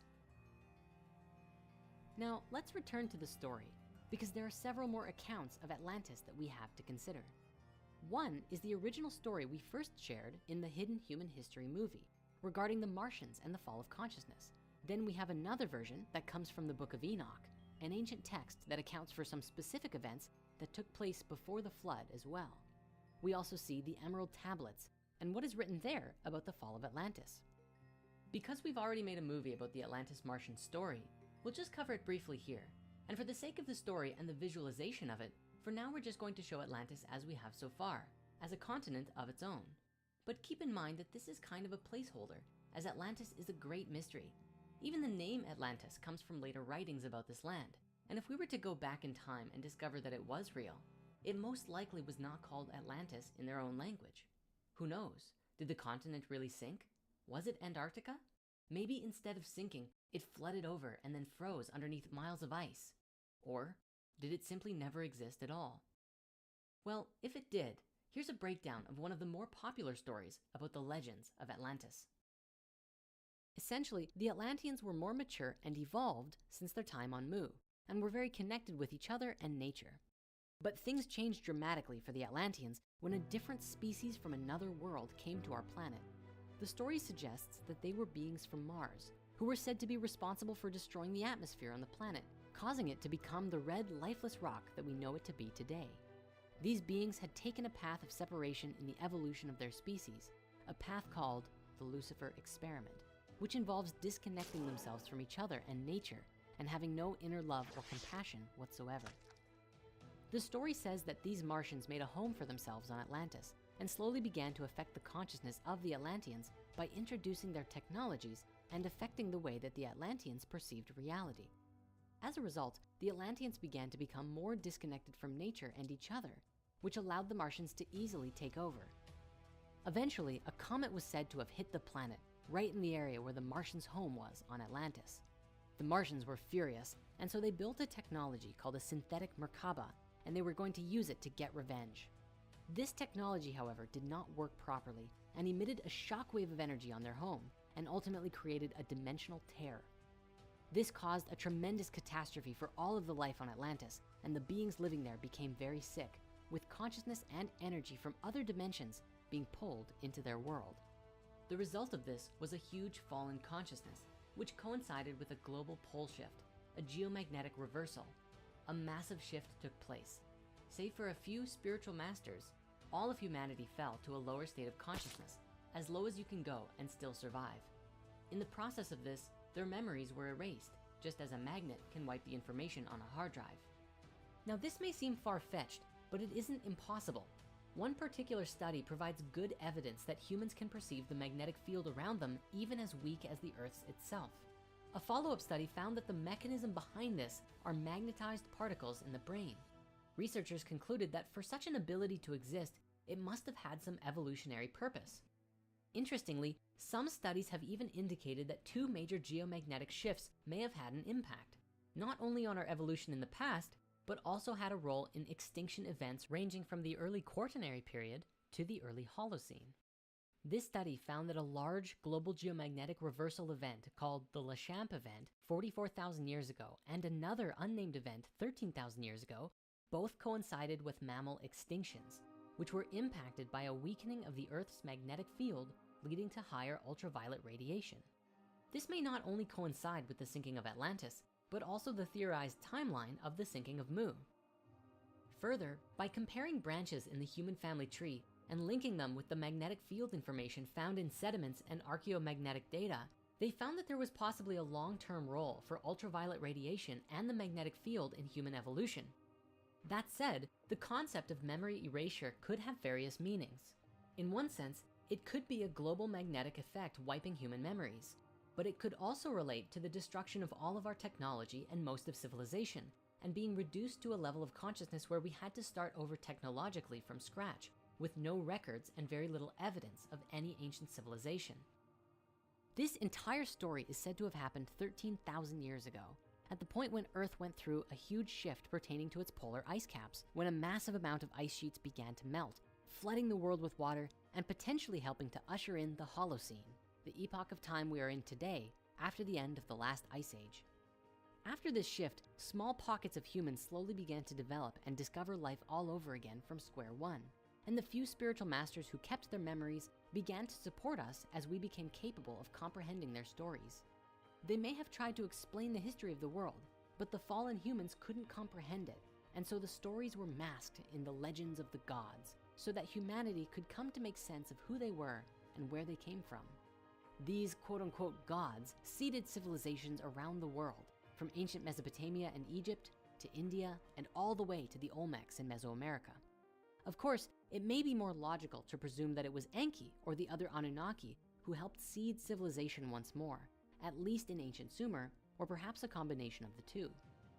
Ultimately, this is the point at which a lot of this entire story would have been passed down to the Sumerians. Earlier on, we explored the possibility that the stories of the gods were an encoded message handed down to the Sumerians and Babylonians by these beings who had a much higher understanding than the early humans did. If this story is true, then this is how the Sumerians would have come to have knowledge of the origins of the solar system from previous higher beings who shared it with them. But is it truly possible that this is how it all happened? Now, in this story, it was said that the goal for us as a species was to return to our original higher consciousness in as short of a time as possible. And the time that was forecasted for us to finally begin remembering who we are and what our place in the cosmos is this point in time right now, which is why this conversation is more important than ever, for it would seem as though we are at a huge turning point for our species and actively shifting into a higher consciousness more and more each day. Interestingly, this shift in energy is currently being mirrored by the Schumann resonance in our Earth's magnetic fields. The electromagnetic resonance being generated by lightning discharge in a part of the upper atmosphere, known as the ionosphere, has been increasing recently to coincide with our and what our place in the cosmos is this point in time right now, which is why this conversation is more important than ever, for it would seem as though we are at a huge turning point for our species and actively shifting into a higher consciousness more and more each day. Interestingly, this shift in energy is currently being mirrored by the Schumann resonance in our Earth's magnetic fields. The electromagnetic resonance being generated by lightning discharge in a part of the upper atmosphere, known as the ionosphere, has been increasing recently to coincide with our frequency shift. This means that our magnetic field is actually changing to coincide with our evolution, which I find just to be amazing. This is a very exciting time in our evolution, as with research teams like the Global Coherence Initiative and HeartMath, some very interesting research is being done on the interconnection between humanity and Earth's magnetic fields and energetic systems, giving us insights into our own frequency changes as and when they happen. Anyway, back to Atlantis. As I was saying, there's a few other versions of how the story could have transpired. We're going to now briefly look at these other two accounts of Atlantis from ancient times. First, let us begin with the Emerald Tablets of Thoth the Atlantean. These are said to be 12 ancient tablets which are under the care of a secret society in Egypt, who have vowed to protect the sacred wisdom inscribed upon them. The tablets are said to have been written by Thoth, who presided on Atlantis before the fall, and whose Atlantean name was Chikatet Arlik Vomalites. The tablets were supposedly translated by a man named Dr. Doriel. Of course, these tablets are believed by many to be a hoax, for no modern picture of them actually exists, and they're not on display in any museum. Critics of this work point out that Doriel seemed to write these tablets based on the occult Theosophist society and other spiritual teachings and channelings, along with a few ideas thrown in found within H.P. Lovecraft stories. And those connections do seem to be valid. Yet, even if the tablets themselves are not truly authentic, it would seem as though they are predominantly based upon a number of wisdom teachings. Doriel also provided a rich account of Atlantean culture, which could have been channeled, but of course, it's unclear if any of it is grounded in truth. For myself, I found a great deal of inspiration and wisdom by reading these passages, and they can be excellent tools for exploring the inner mysteries and contemplating the universe. Spirit Mysteries recently published a new edition of the Emerald Tablets, made to be easily legible to the modern reader, for the original publication is like, "Hark now and hear ye, and thou thine own inner flame shall be lit." It can be a bit hard to follow, so you'll find links in the comments to go and get a free download today. The Emerald Tablets describe a number of different things, from wisdom teachings to ancient history. In a nutshell, Thoth describes the beauty and majesty of Atlantis, a bright and vibrant home for the people who lived there. He goes on to describe the degeneration of the hearts of the Atlanteans, which led to their downfall and the great cataclysm. He said that Atlantis fell because there were those who were too proud of their knowledge and dared to enter the halls of Amenti in order to get greater knowledge, kind of a lust for power moment that created the cataclysm. This could be referring to the Martians building the synthetic Merkaba with forbidden powers. He also said that the few who survived did so by using a spaceship which today is buried beneath the Sphinx. This is a concept we explored much more thoroughly in the original Human History movie. Throughout the Emerald Tablets, he also describes a great deal of wisdom which we can use to evolve our consciousness. We highly recommend you go and read these passages for yourself if you haven't. For now though, let's stay on the subject of history because we have one more account of this pre-flood period of time to look at. Now, the Book of Enoch is one of the most ancient religious texts we have available to us today, with influence extending into the New Testament, even despite it not being considered biblical canon. The text appears to date back to about 300 to 200 BCE, so we must establish that it is younger than the Sumerian texts. The Book of Enoch describes a story from the perspective of Enoch, who was the great-grandfather of Noah, who lived for 365 years up until the Great Flood wiped out most of humanity. The story details accounts of the Nephilim and the Watchers. As we previously discussed, the Nephilim are described as the children of the Anunnaki and human women together. Since the Book of Enoch describes that the Nephilim were the offspring of the Watchers and human women, we can easily link the Watchers to being the same as the Anunnaki.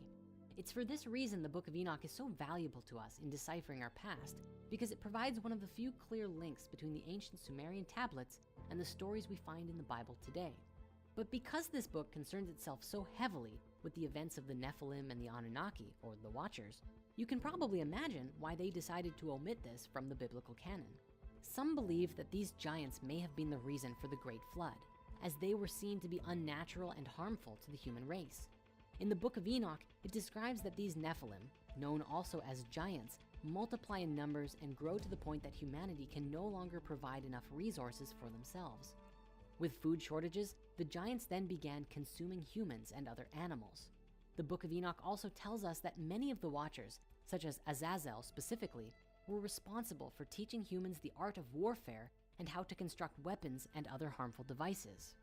And for the sake of correlation, this is also reflected in the Emerald Tablets, speaking to the degeneration of the human consciousness.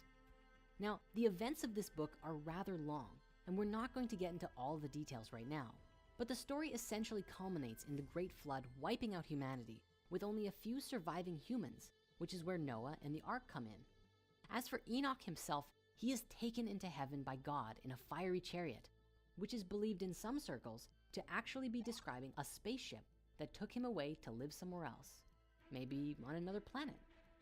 Now, as we bring this segment to a close, there is one more theory out there pertaining to our original story that I must share. According to Sitchin, you know how Marduk was related to a planet in the earlier stories?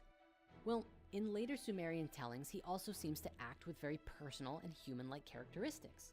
And Sitchin believed that the name Marduk, used to describe a planet in some texts, was also used to describe a specific being, just like Enki. He believed that Marduk was stationed on Mars at one point, but came to Earth to invoke his authority and rulership over the world. This may even correlate to the Martian theory we covered before. This might be just a fanciful long shot, but is it possible that all of these stories connect and Atlantis fell because the Martians were actually a specific group of Anunnaki led by Marduk, who came to the Earth and bred with human women, creating deformed people and caused certain groups of humans to pursue dark magic, effectively changing the evolution of humanity, leading to this great cataclysm and fallen consciousness? Could it be? Obviously, all of this is just an idea. We cannot say definitively heads or tails what happened, but the connections here are definitely fun to explore nonetheless. How about you? What do you think happened? Make sure to let us know in the comments of this video. Now, this story is not over yet. We still have at least one more massive anomaly we have to look at. The point in history when all of these stories line up with each other, the Great Flood. Speaking of stories of ancient floods, most of us are undoubtedly familiar with the legend of Noah's Ark, a story in the Bible which describes how, at one point, an ark was built by Yahweh's chosen person, who in the Bible is known as Noah. However, the character of Noah was most definitely inspired by, based on, or perhaps even translated from a much older tradition of flood myths that had been in circulation for thousands of years before the writings of Genesis. If we look to older writings, we find very similar stories written about in at least 3 different versions from the Mesopotamians alone. These older Noahs are known as Ziusudra, Utnapishtim, and Atrahasis respectively, each being a part of their own story, expanding upon one another and giving us a fuller picture of the whole narrative. In the 19th century, Assyriologist George Smith translated the first Babylonian account of the Great Flood, which sparked great interest in the topic, as many believed at the time that the text acted as external proof of the events of Genesis. Consequently, countless other so-called flood myths were unearthed and eventually translated. The most well-known of the flood myths of Mesopotamia are found in a few sources: the Akkadian Atrahasis epic from 1800 BC, the Eridu Genesis and the Sumerian king lists featuring Ziusudra as the last human king before the deluge, and finally, the Epic of Gilgamesh around 700 BC featuring Utnapishtim, which is largely regarded as being the closest in structure to our story of Noah in Genesis. Now, each tale is slightly different, given that each writer wanted to emphasize different aspects of the stories, but the overall narrative is mostly the same. In the Epic of Ziusudra, we begin with the creation of the world and humans, but the middle section is unfortunately lost, with the final fragment telling us that the gods have decided to destroy the world. In this version, we don't know why the flood is being sent, but Enki proceeds to warn Ziusudra to build an ark to help survive the deluge. In the later Epic of Gilgamesh, we learn that the Anuna Enlil sent the storms because humans had become too noisy, which could be speaking to humanity growing out of control. In this rendition of the tale, the Noah character, Utnapishtim, is then tasked by Enki to abandon his worldly possessions and create a giant ship to be called a preserver of life. It's very interesting then to see how much earlier established myths and even gods were incorporated into the narrative of the Old Testament under the guise of Yahweh or Adonai. In each of the ancient tellings, the ark builder was tasked with bringing his wife, family, and relatives along with the craftsmen of his village, baby animals, and grains, because a great flood was coming and would wipe out all of the life that was not on the ship. What's particularly interesting to us concerning this flood myth is that a great deal of historical and geological information shows us that this was an actual event which possibly took place between roughly 13,000 and 8,000 years ago, when the ice caps rapidly began to melt and flood the earth, wiping out a great deal of life and drastically changing the landscape. We can actually see this in our history today. Even a quote from Live Science states, "About 13,000 years ago, more than 3/4 of the large Ice Age animals, including woolly mammoths, mastodons, saber-toothed tigers, and giant bears, died out. Scientists have debated for years over the cause of the extinction, with both of the major hypotheses, human overhunting and climate change, being insufficient to account for the mega die-off." That said, there is still considerable debate over when a deluge event occurred. Excavations in Iraq have revealed evidence of localized flooding at Shuruppak and various other Sumerian cities.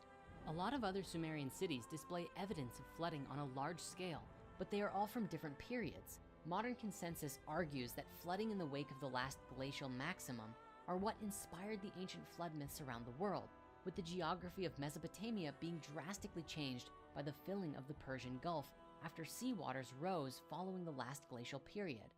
Some authors have even postulated that stories of a great cataclysm were ancient cultures' ways of explaining the early Bronze Age collapse and transition to more urbanized societies around 2900 BC. If these texts and stories are to be believed, this was potentially the event which wiped out all of the slave humans who, up till this point, according to Sitchin, had still been mining gold or slaving away at other tasks which the Anunnaki commanded. It was during this shift that the Anunnaki retreated from their earthly settlements, with Enki's last act being to support humanity and help us to survive the flood and shift in consciousness so that we could resettle and begin inhabiting the earth, this time without being isolated to any particular area, free to roam and inhabit the earth as we desired. It is believed that about 6,000 years later, they delivered information and wisdom of their existence to humanity through a messenger, seeding ancient Sumer with knowledge of their species and human origins. Curiously, The legend of a massive flood is actually not exclusive to Middle Eastern mythologies, but in fact is written about all over the world in countless different ideologies and cultures. In China, we see a story of a great flood that supposedly lasted for 2 generations, wiping out everyone save for those who moved to live in the mountains. In Central and South America, there are a number of ancient. We see a story of a great flood that supposedly lasted for 2 generations, wiping out everyone save for those who moved to live in the mountains. In Central and South America, there are a number of ancient myths of floods wiping out almost all of the people, save for a scarce few who repopulate the earth. And as we looked at, there are even several stories across Mesopotamia, which all share a similar common thread. We actually don't have enough time in this singular video to explore all of the flood myths of the world, because we would probably be here for hours just on that one topic alone. Generally, in most of the flood stories, it is the gods or a specific god who brings the flood to wipe out humanity, either to start over or because we have displeased them somehow. For those interested in really diving into the various accounts, however, Graham Hancock has explored the world flood myths to an exceptional detail in his book, Fingerprints of the Gods, which again, we highly recommend reading. And speaking to this, there is an even more prevalent theory that brings all of these stories together and describes similar global events in history when the ice caps melted and the water rose tremendously, wiping out all, or most, of life. Geologists agree that by 8000 BC, the Great Wisconsin and Worm ice caps had retreated. The Ice Age was over. It has been postulated that the deluge myth in North America may be based on a sudden rise in sea levels caused by the rapid draining of prehistoric Lake Agassiz at the end of the last ice age. Deluge myth in North America may be based on a sudden rise in sea levels caused by the rapid draining of prehistoric Lake Agassiz at the end of the last ice age about 8,400 years ago. However, the 7,000 years prior to that date had witnessed climactic and geological turbulence on a scale that was almost unimaginable. The few scattered traces of surviving humans must have led lives of constant terror and confusion, with periods of time filled with violent floods and climatic changes. The bulk of the animal extinctions took place between 11,000 and 9,000 BC, when there were violent and unexplained fluctuations of climate, which geologist John Imbrie has called a climatic revolution. Now, there is a very interesting theory about exactly how this whole thing took place and what it means for us today. To share this theory, we've borrowed a clip from our friends at Gaia from one of our favorite series, Ancient Civilizations, featuring Graham Hancock, Greg Braden, and a ton of other experts as they help to decipher the clues of the ancient past. What's especially remarkable about this theory is that it aligns very well with the story of Atlantis and an absolutely massive shift of ages. Let's first of all consider the world during the Ice Age. Everybody's heard of the Ice Age. What was the Ice Age? The last Ice Age set in about 125,000 years ago, and it saw the buildup of giant ice caps, primarily on top of North America and on top of Northern Europe. Exactly why the Ice Age happened is still a subject that scientists argue about. But it's not in dispute that an ice cap 2 miles deep sat on top of North America and a huge area of Northern Europe, that same 2 mile deep ice cap. It reaches its maximum extent about 21,000 years ago. The temperatures are warming almost actually to modern levels, and the ice is beginning to disappear. And then suddenly, 12,800 years ago, really suddenly, literally overnight, everything changes, and the Earth is plunged back into a massive deep freeze. This is a time of huge extinction of species are wiped out. The new evidence that is providing coherent sense to this is called the Younger Dryas impact hypothesis, and it has been put forward by a large group of mainstream credentialed scientists. And what they've said is that they have found evidence which suggests the Earth was hit by several fragments of a comet. For a long time, the comet was out there. It was probably a very spectacular visual presence, but it wasn't hitting the Earth. But 12,800 years ago, by which time that comet had begun to fragment, broken up into lots of fragments. And the estimates are that 4 of those fragments, 4 large fragments, hit the North American ice cap. It's literally beyond imagination. That instant of impact would have created so much heat that it would have melted large areas of the North American ice cap and sent the water flooding south.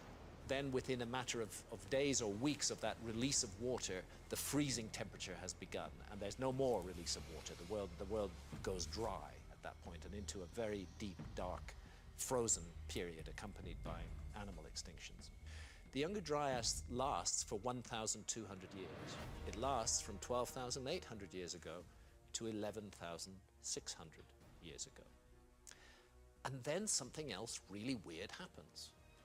The Earth's been in a deep freeze. Suddenly, 11,600 years ago, you get a second massive pulse of meltwater into the world ocean. One very strong suggestion is that the Earth intersected again with the debris stream of the same comet, and that there were further impacts 11,600 years ago. But those impacts were not on ice. Those impacts were entirely oceanic. You get big comet impacts in an ocean, and what you're going to get, as well as extraordinary tidal waves, what you're going to get is a massive amount of water vapor thrown up into the upper atmosphere.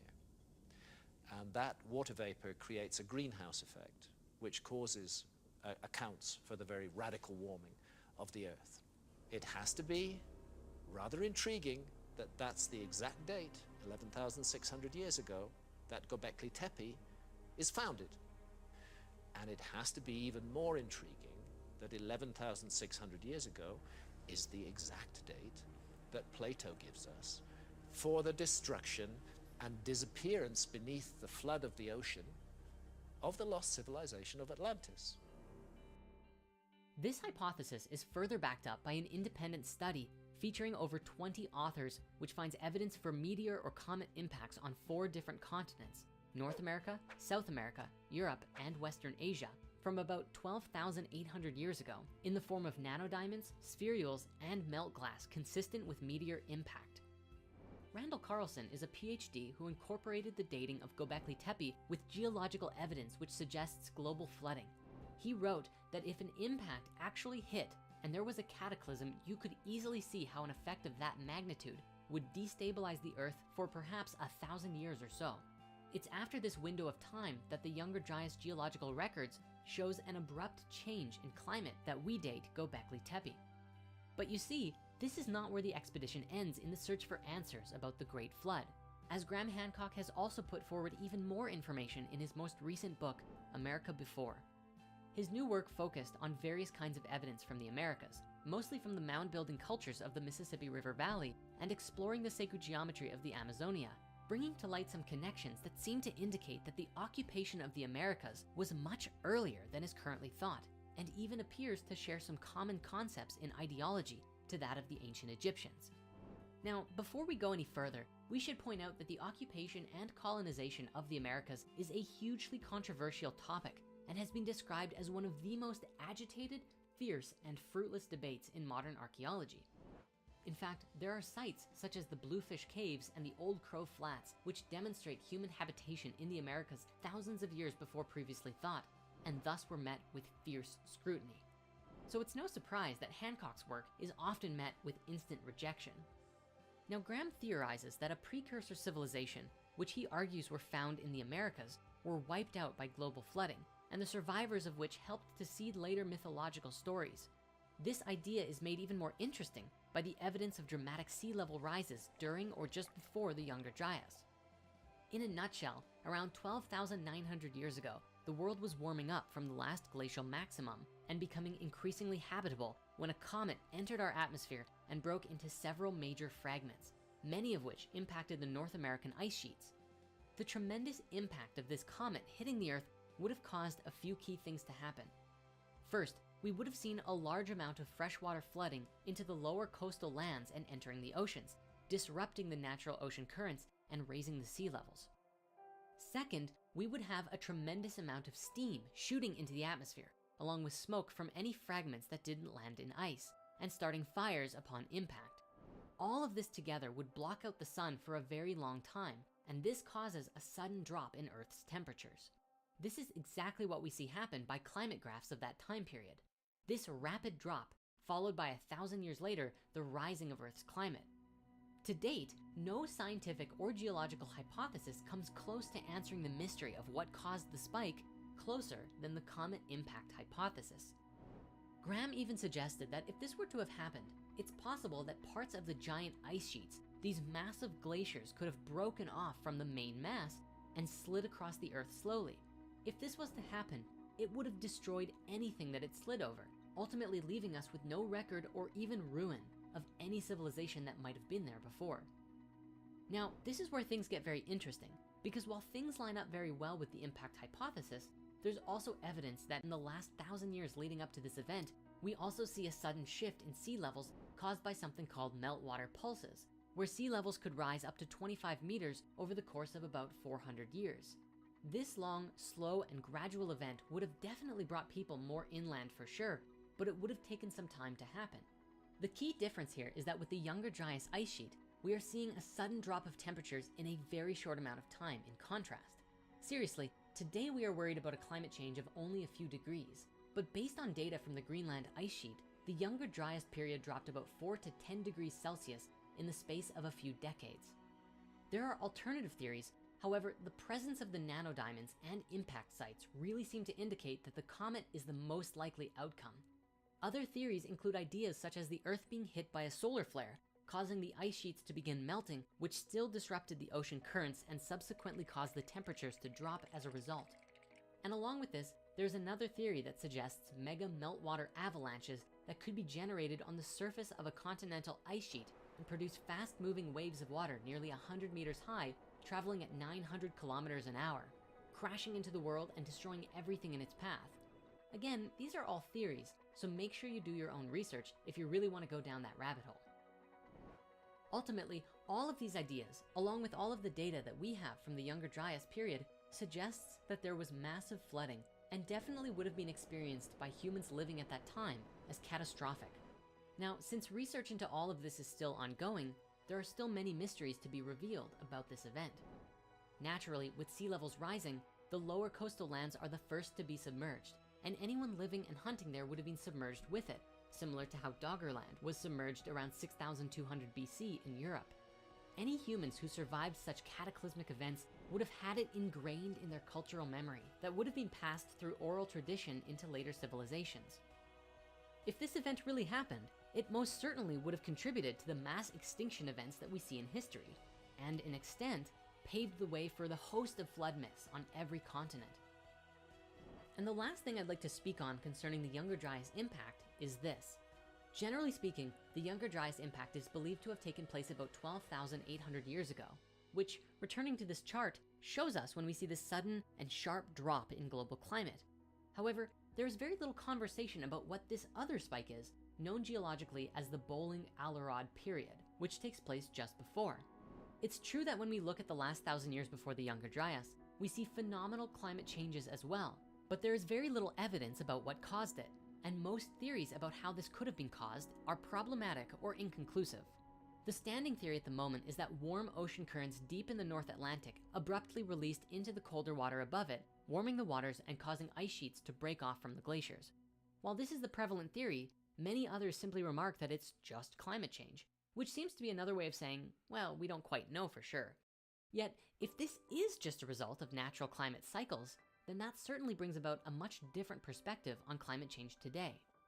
So that said, we have a few ideas about this on our own, because to us, this looks like a connected event. It looks like the Earth may have been going through some natural warming on its own, but that something caused temperatures to spike up and then suddenly drop. This may indicate that the comet impact is a little bit older than believed, that the first spike was actually the comet impact, and then the drop was the result of enough meltwater flooding the oceans for so long that it disrupted the ocean currents, and we see the temperatures go down as we discussed. Another possibility is that the first spike was the solar flare that we explored previously, which may have triggered a radical lifting of the Earth's temperatures, causing the ice to melt, flooding the oceans and disrupting the currents. If this is true, then perhaps a comet is not necessary in the equation. However, it's worth mentioning that the nanodiamonds seem to indicate that there was a comet in Earth's recent history. It's possible that there are other causes of such a spike too. If we look to ancient India, we find stories of the Astra or the Brahmastra superweapons. However, before we can explore and discuss these superweapons or where they fit into our ancient past, we must return to the subject of Göbekli Tepe. This site is compelling archaeological evidence that now dates human civilization back to nearly 12,000 years ago, around roughly 9,000 BCE. What puzzles archaeologists and historians alike was the previous assumption that stratified and complex civilizations did not emerge until around the time of Sumer, about 7,000 years ago. Until then, all we have evidence of in the timeline are semi-nomadic pastoralists who would follow hunted game around seasonally, perhaps occasionally using tools. Instances of monumental architecture are extremely rare, even though we have cases such as Cahokia in the Mississippi River Valley and a supposed city of hunter-gatherers. The general consensus is a distinct lack of the social organization required to build and maintain complex ritual sites. Even more interestingly, the timeline arguably lines up with a certain theory about the date of the construction of the Sphinx in ancient Egypt. Robert Schoch is responsible for identifying what he believes are wear patterns on the Sphinx that he has labeled as water erosion. But there were no great storms in ancient Egypt 4,000 or 5,000 years ago. But if you go back 12,000 years ago, there was heavy rainfall in that region, where in the Holocene, the region was much greener and wetter than it is now. Now, the Sphinx erosion theory was met with great skepticism. Dr. Zahi Hawass, head of the Egyptian Board of Antiquities, said at the time, "Of course it is not possible for one reason. No single artifact, no single inscription or pottery or anything has been found until now in any place to predate the Egyptian civilization more than 5,000 years ago." This was a common belief back then, since the earliest signs of megalithic construction were only 5,000 years old. But the discovery and dating of Göbekli Tepe proves that structures were being built around 12,000 years ago in one form or another. While a lot of work has been done to try and disprove the Sphinx water theory, such as limestone analysis and contextual orientation, what if there really was something even more ancient about the Sphinx? The Sphinx has fascinated people since Cleopatra's times. There are inscriptions from as far back as Ptolemaic Egypt of excavations unearthing the Sphinx in the search for hidden passages. And even today, the mystery of the Sphinx persists. We have no idea what it is, what it's for, and there is nothing we have found that's like the Sphinx at Giza. Who built it? Why? How? Mainstream academics believe it was built in the time of Khafre, based on the likeness of the head and similarity of the temple of the Sphinx, but other anomalies persist. The most basic mystery regarding the Sphinx is how it's missing from the Egyptian records. Egyptians loved to write hieroglyphs. We have writings talking about the purchasing of materials and construction of pyramids, divorce records. There's even a record about how one day there was a woman disgruntled by a piece of bread who tried to fight the traitor. Seriously, meticulous records, including records for all of the temples. Yet no records exist from ancient Egypt about the building of the Sphinx. They just don't exist. Not a single word about it in the written records. One thing we do know from an inscription on the ancient Egyptian artifact, the Dream Speller, is that the pharaoh Khafre, who today many believe built the Sphinx, claims that he himself discovered the Sphinx buried in the sand and had his temple built around it. Not only that, but the Sphinx also lines up with the sun for the spring equinox, and the constellation housing the sun circa 5,000 years ago is Taurus. But 9,000 BC, or 11,000 years ago, we see Leo in the sky, which may be another clue as to when the Sphinx was actually built. Despite the discovery of Göbekli Tepe, Robert Schoch's erosion hypothesis, and the constellation alignment, not to mention with the Sphinx's construction missing from the records, many modern scientists remain skeptical and critical of these arguments. While we will admit, if it was just one anomaly, maybe it would seem like a pretty crazy idea. But when you put all of the anomalies together, they do seem to add up. All of the evidence we have explored was known about before Göbekli Tepe was discovered. But most scientists argued that it was preposterous since no other megalithic sites were made this far back. But thanks to the discovery of Göbekli Tepe, the idea that the Sphinx is older than we thought is starting to be thought about more often.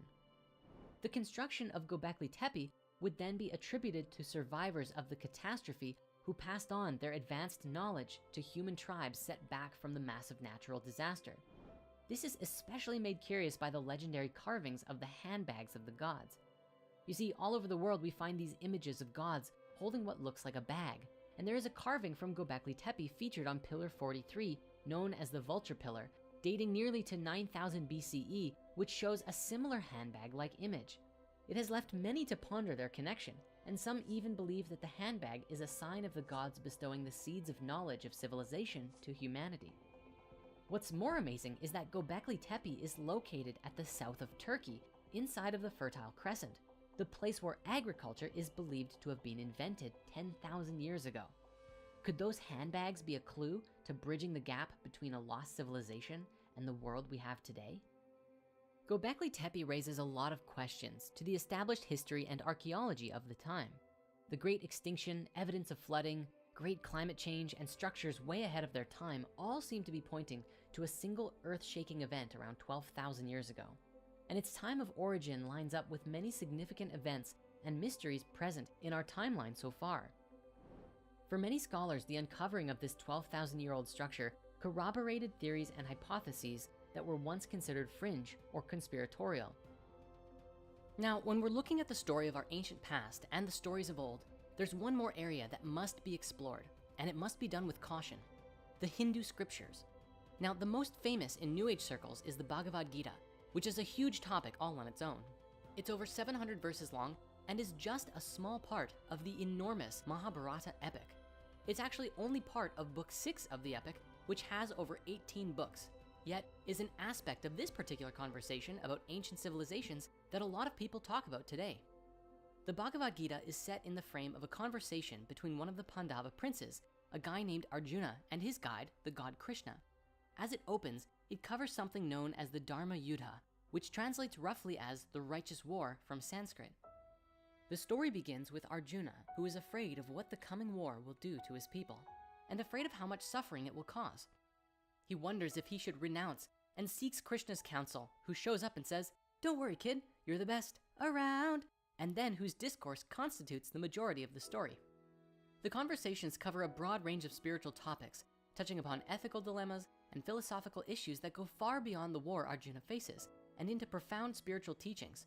Krishna is basically described as the first motivational speaker in human history. From scholarly points of view, the nature and meaning of the text has been strongly debated, with most researchers and translators arguing that it constitutes allegory or metaphorical tales to illustrate philosophical concepts. Some scholars have also argued that it portrays varying relations between the personal soul, the Atman, and the universal soul, Brahman, and the Advaita Vedanta school arguing that the core tenet is speaking to non-dualism, that all souls are part of the same whole. Alternatively, some schools see dualism as the primary lesson, or that the souls of all of the characters are both different and the same all in one. So if you haven't guessed, academic study of this text is very complex, and there's quite a lot of debate and confusion around the true meaning of the text. For the most part, the setting of the Gita in a battlefield has been interpreted as an allegory for the ethical and moral struggles of human life. However, there are some who believe that the story itself is actually describing an actual account of a real-life war in history, and of course, real-life weapons. This view of the Mahabharata as a literal event is something purported by many ancient astronaut theorists, and as we personally dove into the subject, we found it to be a little bit sketchy. There were a lot of claims, such as ancient nuclear weapon radiation, and other quotes from the Gita supporting the theory that then didn't actually exist. The whole thing is likely just a consequence of really bad translations, misunderstandings of the original text, and maybe even a little bit of deception for the sake of content creation. So for anyone who wants to get the full story on the claims about this, we'll share a special blog post in the comments below all about it. However, there are a few aspects of this which is interesting to explore due to mythological similarities to the stories we've been exploring so far. It's just important to know that there doesn't appear to be much in the way of historical or physical evidence for these events. One of the most curious aspects of the Hindu mythologies was the Brahmastra, created by the god Brahma, which is described as an iron bolt through which all the individuals in the race of the Vrishnis and the Andakas became consumed into ashes, a fierce iron bolt that looked like a gigantic messenger of death. Interestingly, once King Ugrasena witnessed what the weapon could do, he took the decision to reduce it to a fine powder to protect the future generations to avoid temptation. I don't know about you, but this almost sounds like a description of the thunderbolts theory, of the massive column of lightning that descended from one planet and crashed down to the Earth.